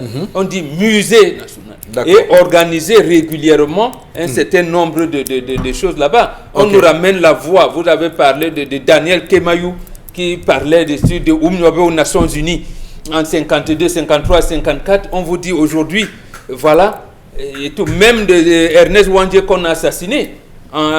Quel a été le procès de Wandje qu'on a transmis j'allais dire à Mondiovision, à la radio nationale? Oui. Comme ça, voilà cette période. Le procès de Wandje était en train de passer en cette période ici, en 1971. Oui. Et Radio Cameroun. Le 6 janvier. Donc, à ce moment, on devrait donc organiser les conférences sur ce que c'est que Ernest Wandje et qu'est-ce qu'il disait à l'époque, parce qu'il a dit la vérité voyage sans passeport, il disait un certain nombre de choses. Donc, c'est ça qu'on appelle musée. Parce que vous voyez, les Allemands viennent avec les Français, non? Fêter un certain nombre de choses alors qu'ils se sont tués. D'accord, Alors, Charles Hamel, quand on regarde le musée national et qu'on le compare, par exemple, au musée du Louvre, à Paris, en France, on a vraiment envie de se dire que nous sommes des nains complètement. Mais est-ce que ce désavantage-là n'est pas du fait que nous-mêmes, nous ne comprenons pas ce que c'est qu'un musée et la culture du musée? Ça reste une affaire où c'est plus les personnes, on va dire quoi, qui sont initiées, les personnes qui comprennent l'affaire, mais le Camerounais lambda, rien n'a été fait pour lui montrer que la culture du musée doit être quelque chose qui gouverne son quotidien. Nous n'avons pas de musée. Ce n'est pas un musée, M. Eric Fopossi. C'est un lieu de découverte. C'est un lieu touristique où on fait des expositions. Le musée est un lieu de la mémoire. C'est un lieu qui ravive la mémoire endormie et dans un état latent. Lorsque vous sortez d'un musée, vous avez deux choix. Soit c'est l'action à l'immédiat. Je peux vous dire qu'il y a une cellule, si vous avez visité l'île de Gorée, où j'ai pratiquement fait 2 ans en termes de stage à l'île de Gorée, vous sortez de là, le premier blanc que vous rencontrez, vous avez envie de l'attraper et le cravater. Je vous dis, ça quand vous sortez là, vous préparez en disant non, c'est passé, c'est une période, aujourd'hui, on vous ramène, plus vous vous rappelez de la sortie, on commence à vous poser. À un moment donné, à l'île de Gorée, on avait fait 2 groupes. Les blancs ne faisaient plus le même tour que les noirs, le même itinéraire que les noirs. Parce que c'est révoltant. Qu'est-ce que nous avons là? J'appartiens à ceux qui disent depuis que, paix à son âme, le professeur Somba, il fallait remonter à l'époque du docteur Lumpet. Remonter à l'époque du docteur Lumpet, docteur Mbida. Il faut questionner la question du musée. Vous pensez que c'est des vraies œuvres là? Je ne vois pas des œuvres, c'est la reprographie. On a reproduit beaucoup d'œuvres. Nos dirigeants connaissent même quoi de l'art. Je le dis, nos dirigeants connaissent quoi de l'art. Allez voir l'artiste Etolo Eya. Il a Yaoundé, c'est lui qui procède à la conception de la majeure partie des œuvres qu'on remet aux diplomates, qu'on remet. Etolo Eya, je le cite en direct parce que je connais. Vous insultez là. Je dis qu'on n'en a pas. Non, mais vous insultez là de nombreux étudiants qui sont des beaux-arts. Monsieur, je peux même aller jusqu'à citer qui sont employés au Musée national et qui aujourd'hui voient leurs emplois menacés. Je vous dis, monsieur, il faut possible. Les multiples fermetures, ne serait-ce que la qualité de température. Un musée obéit à une température bien précise pour éviter la destruction des pièces. Est-ce que c'est respecté au Musée national? Allez voir les œuvres au niveau du Musée national. On a orienté la mémoire vers une seule personne, monsieur Nifopoussi. La mémoire de ce Musée national est orientée vers le père du renouveau. Je préfère vous le dire. Bon, là, vous avez raison parce que quand même... Non, mais je vous dis que c'est orienté vers le père du renouveau. Les photos de ces conseils de ministres... Non, vous avez raison parce qu'évidemment, c'est une chose qui est frappante dans ce musée, c'est les photos, l'ampleur, le nombre de photos. Du renouveau. Et puis, même quand on évoque... Même l'histoire, quand on évoque même quand on évoque l'histoire des aires culturelles, des Ekambeti, et on parle des Nomgui, encore, il apparaît encore comme étant l'un des grands... Voilà, si vous avez compris... C'est vrai quand même que oui, sur ce point-là. Monsieur Nifopoussi, mais vous arrivez, on vous présente le saxophone de Manu Dibango. Personne ne sait que Manu Dibango a eu son journal quelque part à la rue ici à Bobi Monakoma. À la sortie des ministres, il avait toute une structure, qu'il a même eu des cheveux dans sa vie. On vous a même présenté Manu Dibango avec ses cheveux. Lorsqu'il était responsable d'un journal, on ne vous dira pas. Et cette photo circule depuis 3 jours. Hein, c'est grave, mais rappelez, c'est la mémoire vive. Donnez la mémoire vive. Cette photo de Manu Dibango. Les Camerounais veulent voir. Dans chaque région, j'appartiens à l'équipe qui avait travaillé sur une étude de faisabilité des musées régionaux.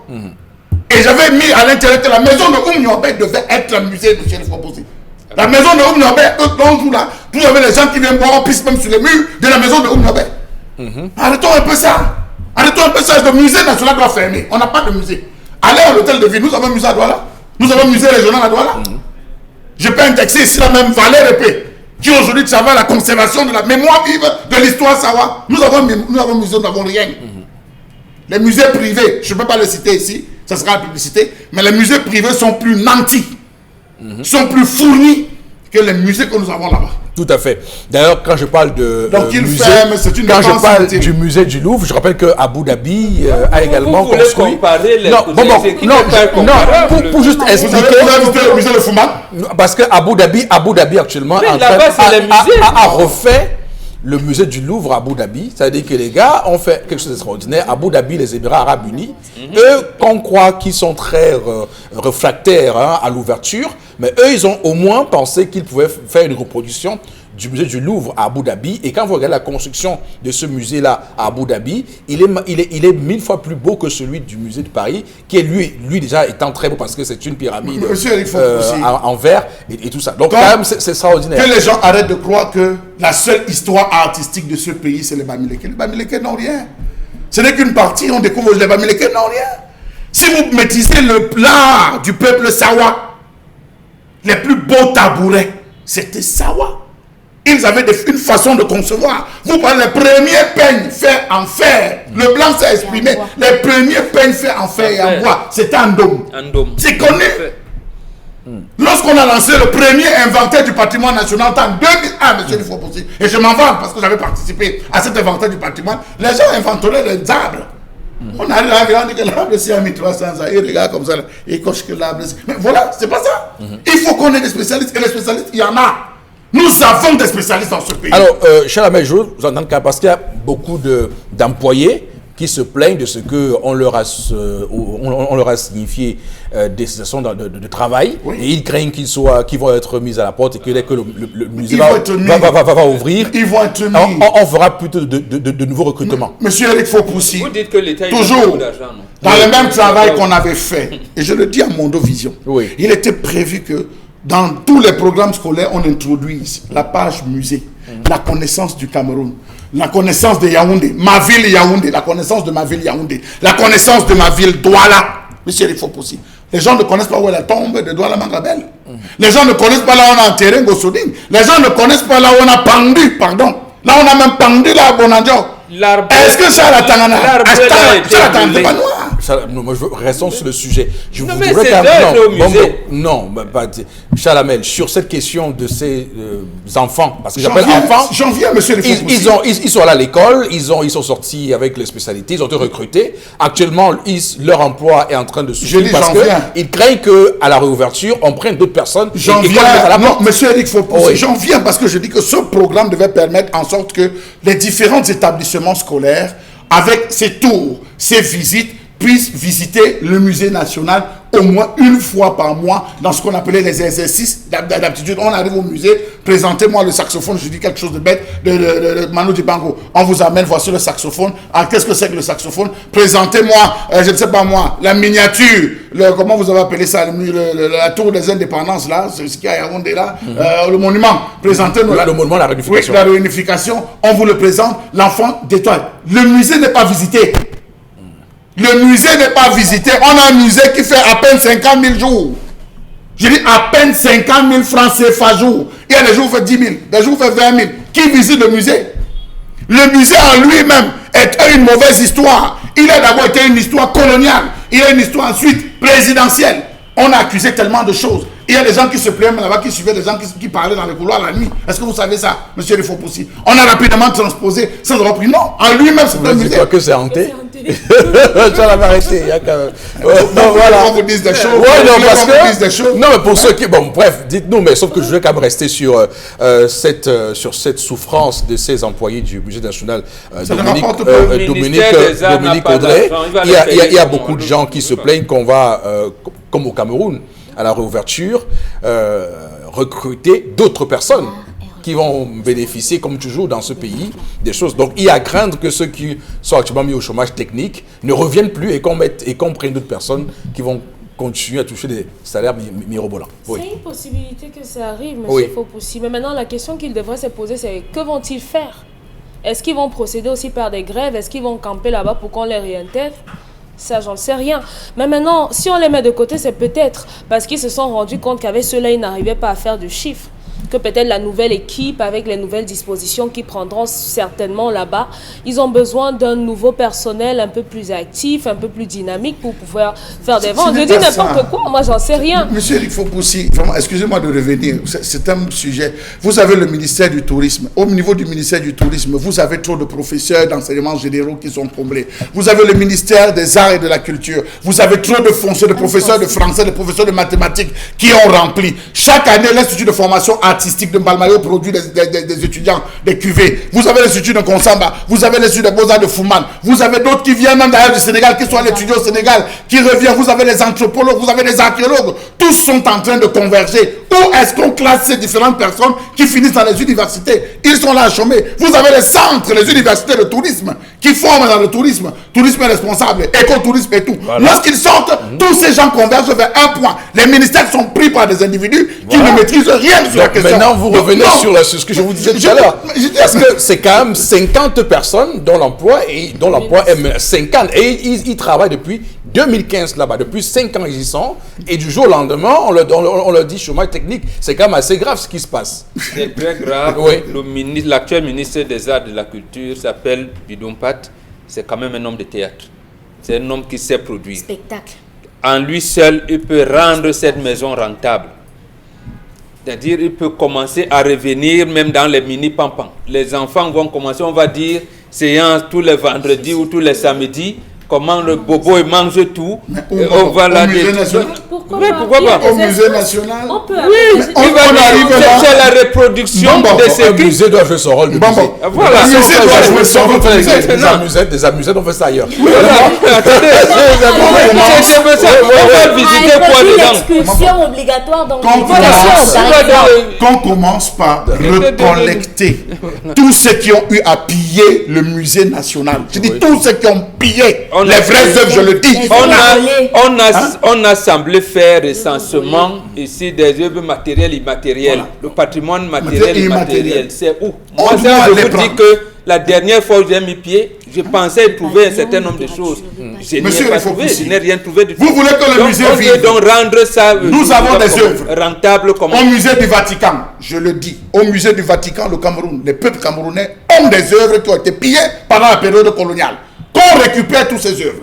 Au musée de Munich, au musée de Tervuren, qu'on aille dans tous ces musées, qu'on récupère les objets d'art. Vous avez le Tanguay, que comment on l'appelle, professeur Koumandoumbe, se bat depuis des années à faire revenir. Faites revenir des objets comme ceux-là. On vous allez les mettre au musée, vous verrez des gens aller voir. Qu'on aille négocier avec le village Akom pour ramener faux Akom. On voit comment on va négocier, s'ils peuvent nous permettre de pouvoir remplir le musée avec un faux Akom, l'homme et la femme. Permettez-moi de parler simplement pour que les gens comprennent. Les mâles et femelles. Il y a plein de villages qui peuvent nous prêter des œuvres pour qu'on puisse les stationner là. Voilà. Et donc réparer le mal qui a été fait. Et donc l'intérêt serait justement que ces musées-là se hissent au sommet des musées mondiaux, parce que je veux dire encore ceci, le musée du Louvre, vous avez les Chinois, les Indiens, les Pakistanais, et ils viennent de partout pour visiter le musée du Louvre. Au Cameroun, on devrait, même le musée des peuples, il y a un musée à Dakar que j'oublie, c'est le musée le plus visité en Afrique. Même le Quai Branly, Jacques Chirac est un descendant de famille de négriers. Oui. On repart là-bas, il y a plein d'œuvres africaines qui sont là-bas, c'est connu, c'est enseigné dans les universités. Qu'on commence à récupérer nos œuvres. Vous avez vu ce qui s'est passé avec le Bénin. Je peux vous dire qu'à l'heure actuelle, en termes de visite du musée de ce côté du Bénin, simplement pour avoir remis cet objet, ils battent les records de 3 millions de jours. Oui. Parce que les gens veulent voir cette épée. Les gens veulent toucher. Non, c'est au Sénégal. Le Sénégal, pardon, le Sénégal. Les gens veulent toucher cette épée. Ce sabre, ils veulent le revoir. Et je crois que si on le fait ici au Cameroun, ça va susciter des gens qui partiront de loin pour venir dire je paye mes 1000 francs parce que j'ai envie de voir le Tanguay. Je paye mes 1000 francs parce que j'ai envie de voir cette sculpture du roi Zé. D'accord. Alors, on va passer à autre chose, Karine, rapidement. Oui, cette fois-ci, on parle de Colmesen. Un an après les plaintes des riverains et le partage viral du hashtag goudronné Colmesen, plus rien. Après les flaques d'eau et la boue en saison pluvieuse, place à l'abondante poussière Colmesen jusqu'aux toitures des maisons. Malgré le passage de la ministre du Développement urbain et de l'Habitat dans ce quartier de Yaoundé, Colmesen n'est plus que l'ombre elle-même. Bon, j'ai lu hier sur Internet que cette polémique commence à déborder le vase et que désormais on n'est plus dans une forme de revendication de la réparation de ce qui se passe à Colmesen et que les gens sont plutôt en train de se moquer de ce haut lieu de Yaoundé. Se moquer, je n'en sais rien. Ce que je sais, c'est que le maire Yoki Onana et le premier adjoint Saint-Éloi, donc qui sont à Yaoundé 6, ont eu ils ont eu deux problèmes majeurs. Le premier problème était d'ordre politique. Le délégué du gouvernement ne les acceptait pas, ne les acceptait plus dans son escarcelle, dont il les traitait comme des enfants, j'allais dire têtus, comme les enfants têtus qui ne devraient plus bénéficier de certaines commodités. Déjà, la première chose. Deuxième chose, lui-même, il a posé le problème de manque de moyens. Parce que même l'exécutif communal n'avait pas de salaire. Mais sauf que ici, c'est pas... c'est ça, parce qu'ils l'ont dit quand ils sont allés descendre eux-mêmes. C'est Yaoundé 6, veut dire que... Mais c'est Yaoundé 6, je parle de Yaoundé 6. Mais non, pas de Colmesen là maintenant. C'est pas Yaoundé 6? Non, c'est pas Yaoundé 6. Non, là, je parle, moi je connais tout le temps Yaoundé 6. C'est pas Yaoundé 6. Non, Yaoundé 3, je n'en sais rien. Pour l'instant, on se plaint de ce que Madame le ministre du développement urbain et de l'habitat avait promis qu'il y aurait un réaménagement de cette route de Colmé-5. Malheureusement, ça n'a pas été Voilà, fait. c'est qu'on lui reprochait à l'époque, Oui. c'est que l'élégance républicaine voudrait que quand vous vous enterrez, vous pouvez avoir raison, vous pouvez avoir un peu de matériel, mais avec les autorités communales locales, vous essayez de voir, parce que tous sont au sein du RDPC, tous obéissent aux injonctions d'un seul homme, le chef de l'État, donc que l'action devait être concertée. Et il a cru devoir faire des choses en sa personne de ministre qui voulait la propriété de la ville. Là, c'était en saison de pluie. Maintenant, la saison sèche arrive. Bon, peut-être qu'elle a oublié ou elle est absorbée par d'autres choses. Oui, voilà. Mais sauf que, justement, Ça fait très dans longtemps. les commodités Oui. républicaines, dans l'élégance républicaine, si elle a les moyens et certaines commodités, elle devrait donc travailler de concert avec les collectivités territoriales décentralisées. Tout à fait. Mais maintenant, ça les rattrape tous. Dominique Audrey. Elle a tout fait lorsqu'il y a eu la polémique de courir sur le terrain pour aller dire on fera, sans même avoir certainement eu une concertation préalable avec les membres de son ministère pour savoir si effectivement il y aurait des travaux qui étaient prévus pour Colmé 5. Et c'est donc ça le problème avec ces dirigeants-là qui, à la moindre occasion, bondissent pour faire des annonces et après on leur reproche malheureusement d'être des personnes qui ne nous disent pas la vérité. Parfois ce n'est pas contre elles, contre ces personnes-là, mais c'est simplement parce qu'on s'en tient aux promesses qu'ils nous font tous les jours. Donc madame, je ne sais pas ce que vous allez faire, envoyer peut-être des camions, 3 camions Arroser. par jour pour arroser, Oui. en attendant de Elle pouvoir avait dépêché les peut-être camions, hein, depuis pour l'Ouest, pour ça. arroser. C'était pas Non, exact. non, c'était c'était pour pas la Colmé poubelle. 5, c'était à Biémassi. Donc, Pour ramasser les oui, ordures. c'était pour l'assainissement. Justement, à l'époque, c'était à Yaoundé 6 cette fois-là. Vous faites qu'on peut. Chalamel, avant d'être à Yaoundé, pour nous, c'est l'avantage. Parce qu'il y a les confusions de quartier. Il y a les confusions de quartier. Ça, c'est les mêmes problèmes partout. Voilà. Ça, c'était à Biémassi, là-bas, à Yaoundé 6, Donc cette on fois-là. commence par arroser, Oui. qu'on arrose et qu'elle trouve une solution, sinon les populations de Colmé 5 ne vont pas les peut mettre au laisser. moins les pavés. Et si ce sont les moqueries, je me demande qui se moquerait de qui et pourquoi. D'accord. Oui, Chalamel, sur. Bon, je veux dire que c'est pas le seul axe, hein, monsieur Eric Fofoussi. Mais ça fait quand même longtemps que Colmé 5. Non, vous avez l'axe Yomaban à partant de Emma Basile, l'axe partant d'Emma Basile, Carrefour Mec, si vous voulez, jusqu'à Feume Nord. Je peux vous rassurer que je ne sais pas ce qui s'est passé, pourquoi Timi Evuna ne veut pas, le délégué de la Jack Bowa, comme on l'appelle, ne veut pas travailler sur cet axe. La preuve, c'est que Manaouda Malachi, puisqu'il habite dans cette zone, lorsqu'il est arrivé, il a percé sa part de route, permettez-moi de le dire trivialement, il a percé sa part de route, il a fait goudronner et ça va directement chez lui. C'est pas normal, c'est pas sérieux dans une république. Je crois qu'on doit s'arranger. Au Yoma-Bankamou, c'est un vieux quartier. C'est Yaoundé 7, c'est un vieux quartier. Oui. Allez voir comment les populations vivent. Colmé 5, je pense que j'ai vu ça hier au journal. On a décrié encore ces situations. Vous voyez un véhicule qu'on a garé. Marcelin Granson, vous voyez un véhicule qu'on a garé, monsieur Eric Fofoussi. La qualité de poussière, j'ai évalué, c'est 10 cm d'épaisseur en termes de poussière. Alors, imaginez, vous préparez un repas. Les mamans qui font les beignets le matin pour les enfants qui vont à l'école. Les mamans qui font le pain haricot pour ces enfants qui vont à l'école. Les malades qui sont hospitalisés dans les différents centres de santé et qui doivent prendre des médicaments. Mon Dieu, c'est un projet d'assassinat collectif. D'accord. C'est tout.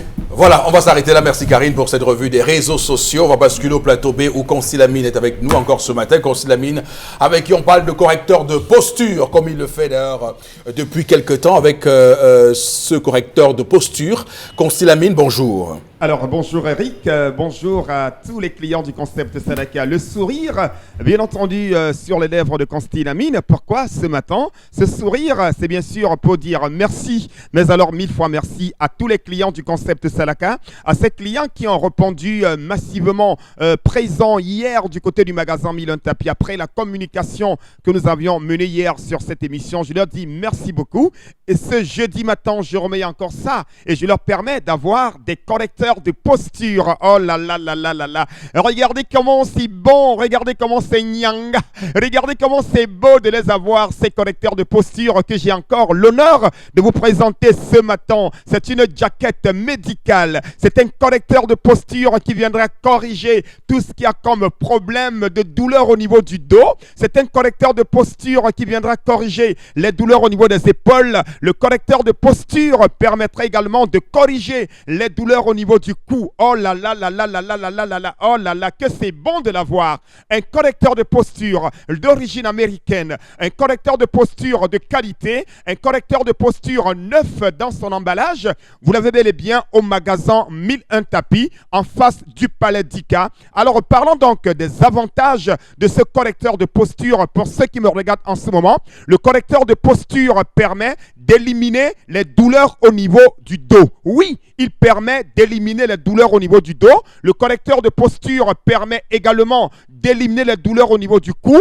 Le correcteur de posture permet également d'éliminer les douleurs au niveau des épaules. Le correcteur de posture permet également de redresser votre dos. Oh là là, ceux qui ont le dos tordu, ceux qui ont le dos un jar. Le correcteur de posture permet de redresser votre dos. Oh là là là là là là. Le correcteur de posture permet également de nous prévenir contre le mal de dos. Il est également un élément de prévention pour ceux qui n'ont pas encore le mal de dos, que d'avoir le mal de dos demain ou après-demain. Il serait mieux d'acheter déjà dès à présent son correcteur de posture qui est en vente au magasin 1001 tapis en face du Palais d'Ika. Alors parlons bien sûr du prix, vous le connaissez déjà. En 2019, vous l'aviez acheté à 10 000. En 2020, nous remettons encore le même prix dans votre correcteur de posture qui se lave facilement. Votre correcteur de posture qui est disponible en plusieurs tailles.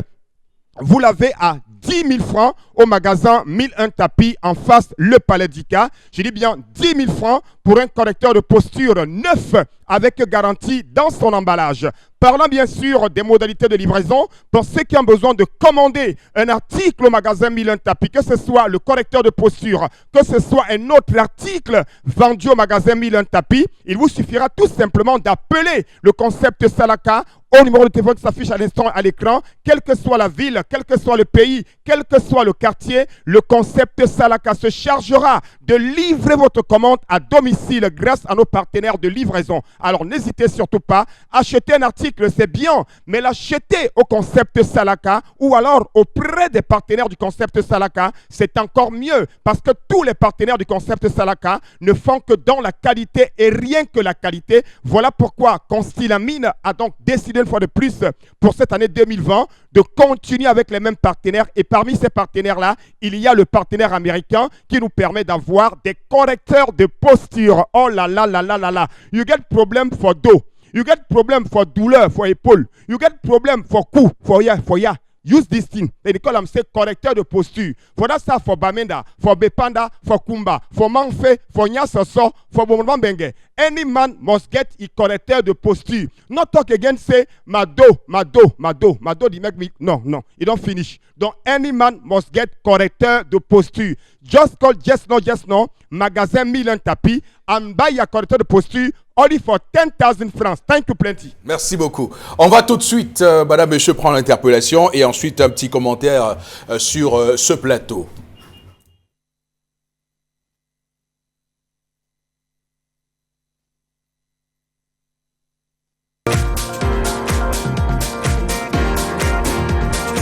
Au Cameroun, tout va mal. Et je crois que si vraiment on peut recommencer à la base, et vraiment comme on dit, là où tout le monde regarde, si on peut libéraliser un peu les choses dans des régions et que chaque région puisse avoir un défi à relever, je crois que cela va permettre à ce que le Cameroun avance. D'abord au niveau des petits commerces, au niveau des gens qui prennent des initiatives d'évoluer seuls, qu'on essaie un peu, les communes et tout, allègent un peu les impôts et tout le reste pour que les gens puissent sortir un peu du marasme que nous vivons actuellement au Cameroun.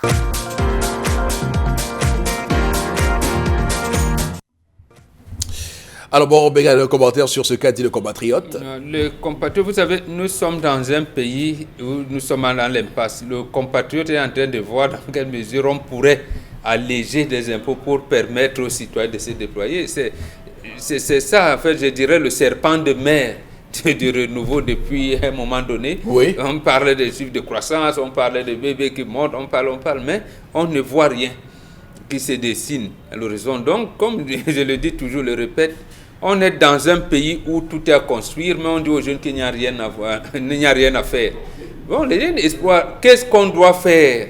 Est-ce que c'est les impôts qui empêchent? Est-ce qu'il y a même l'argent pour investir? Est-ce qu'il y a même possibilité d'aller à l'école? Est-ce qu'on peut se former? Après, on vous dit les jeunes ne sont pas formés. Après, on vous dit qu'ils sont mal formés. Ou bien ils sont formés, mais l'environnement est là. Nous sommes dans une situation d'impasse, mais... D'accord. Alors, Constantine Lamine, une fois de plus, on parle ce matin de Sorepco. Hein? Ah ben oui, hein? J'ai dit que le sourire est énorme ce matin parce que l'un des partenaires majeurs du concept Salaka revient encore pour cette année 2020 et ce partenaire a décidé de commencer par des éléments qui permettront à vos voitures d'être toujours en bonne santé. Oh là là là là là là. Ce matin, ce partenaire a commencé avec des éléments qui permettront à vos véhicules de bien rouler sans glisser sur le goudron.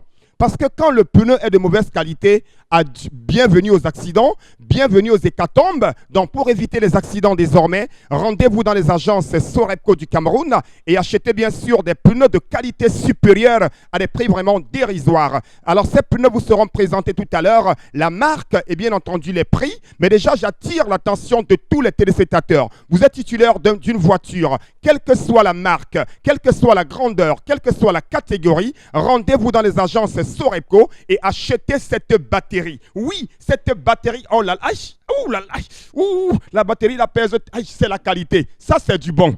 C'est vraiment du bon parce qu'une batterie de qualité, elle devrait peser et Sorepco vous permet d'avoir une batterie de très bonne qualité dans toutes ces agences. Alors nous allons tout de suite commencer la présentation et la vente de ce matin dans les agences Sorepco avec bien sûr des batteries. Ah ben oui, des batteries de qualité supérieure de marque Parman. Vous les avez dans les agences Sorepco, bien entendu à partir, chers téléspectateurs, à partir de 41 000 francs. Offrez-vous une batterie de 60 ampères heure. Oui, des batteries de qualité supérieure. Des batteries d'origine de marque Parma. Cette marque mondialement reconnue. C'est des batteries qui donnent une santé de qualité à votre moteur. Avec des batteries Parma, on n'a plus besoin de pousser la voiture. Oh là là, fini de beaucoup. On va dire aux passagers, pardon, descendez. Je veux pousser la voiture. C'est terminé. Donc, rendez-vous dans les agences Sorepco et achetez une batterie de marque Parma à partir de 41 000 francs. Offrez-vous la batterie de marque Parma. Nous restons toujours dans les batteries pour rappeler à tous nos téléspectateurs qu'il y a des batteries, bien entendu, c'est-à-dire des batteries de plusieurs ampères chez Sorepco, notamment 60 ampères heure. Vous l'avez à 41 000 francs. Et ceux qui ont besoin des batteries de 70 ampères heure, vous les avez à 51 000. Les batteries de 100 ampères heure, vous les avez à 60 000 francs dans les agences Sorepco. Pour retenir tout simplement ce matin que nous présentons des batteries. C'est une promotion spéciale. Le stock, il est très très limité. Vous me regardez en ce moment, quelle que soit la ville, quel que soit le pays, rendez-vous dans les agences Sorepco, appelez déjà les numéros de téléphone, passez vos commandes dès à présent et offrez-vous une batterie de marque Parma à partir de 41 000 francs. Oh là là là là. Que ce soit pour le camion, que ce soit pour le taxi, que ce soit pour une voiture de tourisme, que ce soit pour la voiture de madame, rendez-vous dans les agences Sorepco et achetez des batteries de voitures à des prix vraiment dérisoires. À côté, bien sûr, des batteries de voitures, on parle également des pneus. Alors là, c'est important. Et vous savez très bien le rôle que joue un pneu, c'est-à-dire dans votre voiture. C'est l'élément qui vous permet de rouler. C'est l'élément qui vous permet de bien stationner. C'est l'élément qui vous permet de bien ralentir. Parce que quand un pneu est de mauvaise qualité, tenez-vous tranquille, les accidents sont à côté de vous. Et aujourd'hui, le leader de la qualité, le leader des meilleurs prix, notamment Sorepco, vous permet d'avoir des pneus de véhicule à partir de 48 000 francs. Vous avez un pneu neuf dans le carton avec garantie. Regardez comment c'est beau. Regardez comment c'est solide. Regardez la présentation de ce pneu. Oh là là là là là là là là. Ça vous donne l'envie de rouler. Douala Yaoundé, Douala Ngaoundéré, sans problème, dans la sécurité, dans le confort, dans l'élégance, avec bien entendu les pneus commercialisés par la maison Sorebco. Et parlant bien sûr de la marque, je sais qu'il y a plusieurs marques au Cameroun qui sont commercialisées, mais Sorebco vous permet d'avoir la marque Roadshine. Rien que le nom vous donne l'envie de la voir. Écoutez bien la marque Roadshine. C'est les pneus commercialisés sur Sorebco. À partir de 48 000 francs, vous avez droit à des pneus de qualité supérieure. Plusieurs dimensions sont disponibles. Rapprochez-vous dans les agences Sorebco, que ce soit pour le camion, que ce soit pour une voiture de tourisme. Il y a des pneus pour tout le monde dans les agences Sorebco à partir de 48 000 francs. Il y a plusieurs types de pneus. C'est donc l'occasion plus que jamais de courir. Et retenez bien sûr la marque. C'est la marque Roadshine. C'est donc la grande promotion dans toutes les agences Sorebco du Cameroun, que ce soit à Douala, à Yaoundé, à Garoua, en Gueule-Mendouka. Chacun devrait y avoir une batterie de qualité et pas n'importe quelle batterie. La batterie Parma, vendue à partir de 41 000. Et bien entendu, les pneus. Oh là là là là là là. Je peux désormais rouler en sécurité avec les pneus Roadshine de Sorebco. Silamine, on va lire quelques messages, Karine, avec vous avant de sortir de l'émission de ce matin rapidement. Par rapport à l'histoire du jour, je m'aligne sur la position de Dominique, c'est-à-dire essayer de faire une petite activité génératrice de finances pour prendre soin de ses enfants, prendre des dispositions contraceptives pour arrêter de procréer. Je ne suis pas d'accord avec les extrémistes du plateau qui s'appuient toujours sur le terme bantou. Qui est-ce qui appelle pour dire n'importe. Non, arrêtons. Non, ce type de message, il ne faut pas les lire. Ce type de message, il ne faut pas les lire parce qu'à un moment donné, ça devient qu'on laisse la porte ouverte à des personnes qui utilisent des termes irrespectueux et irrévérencieux.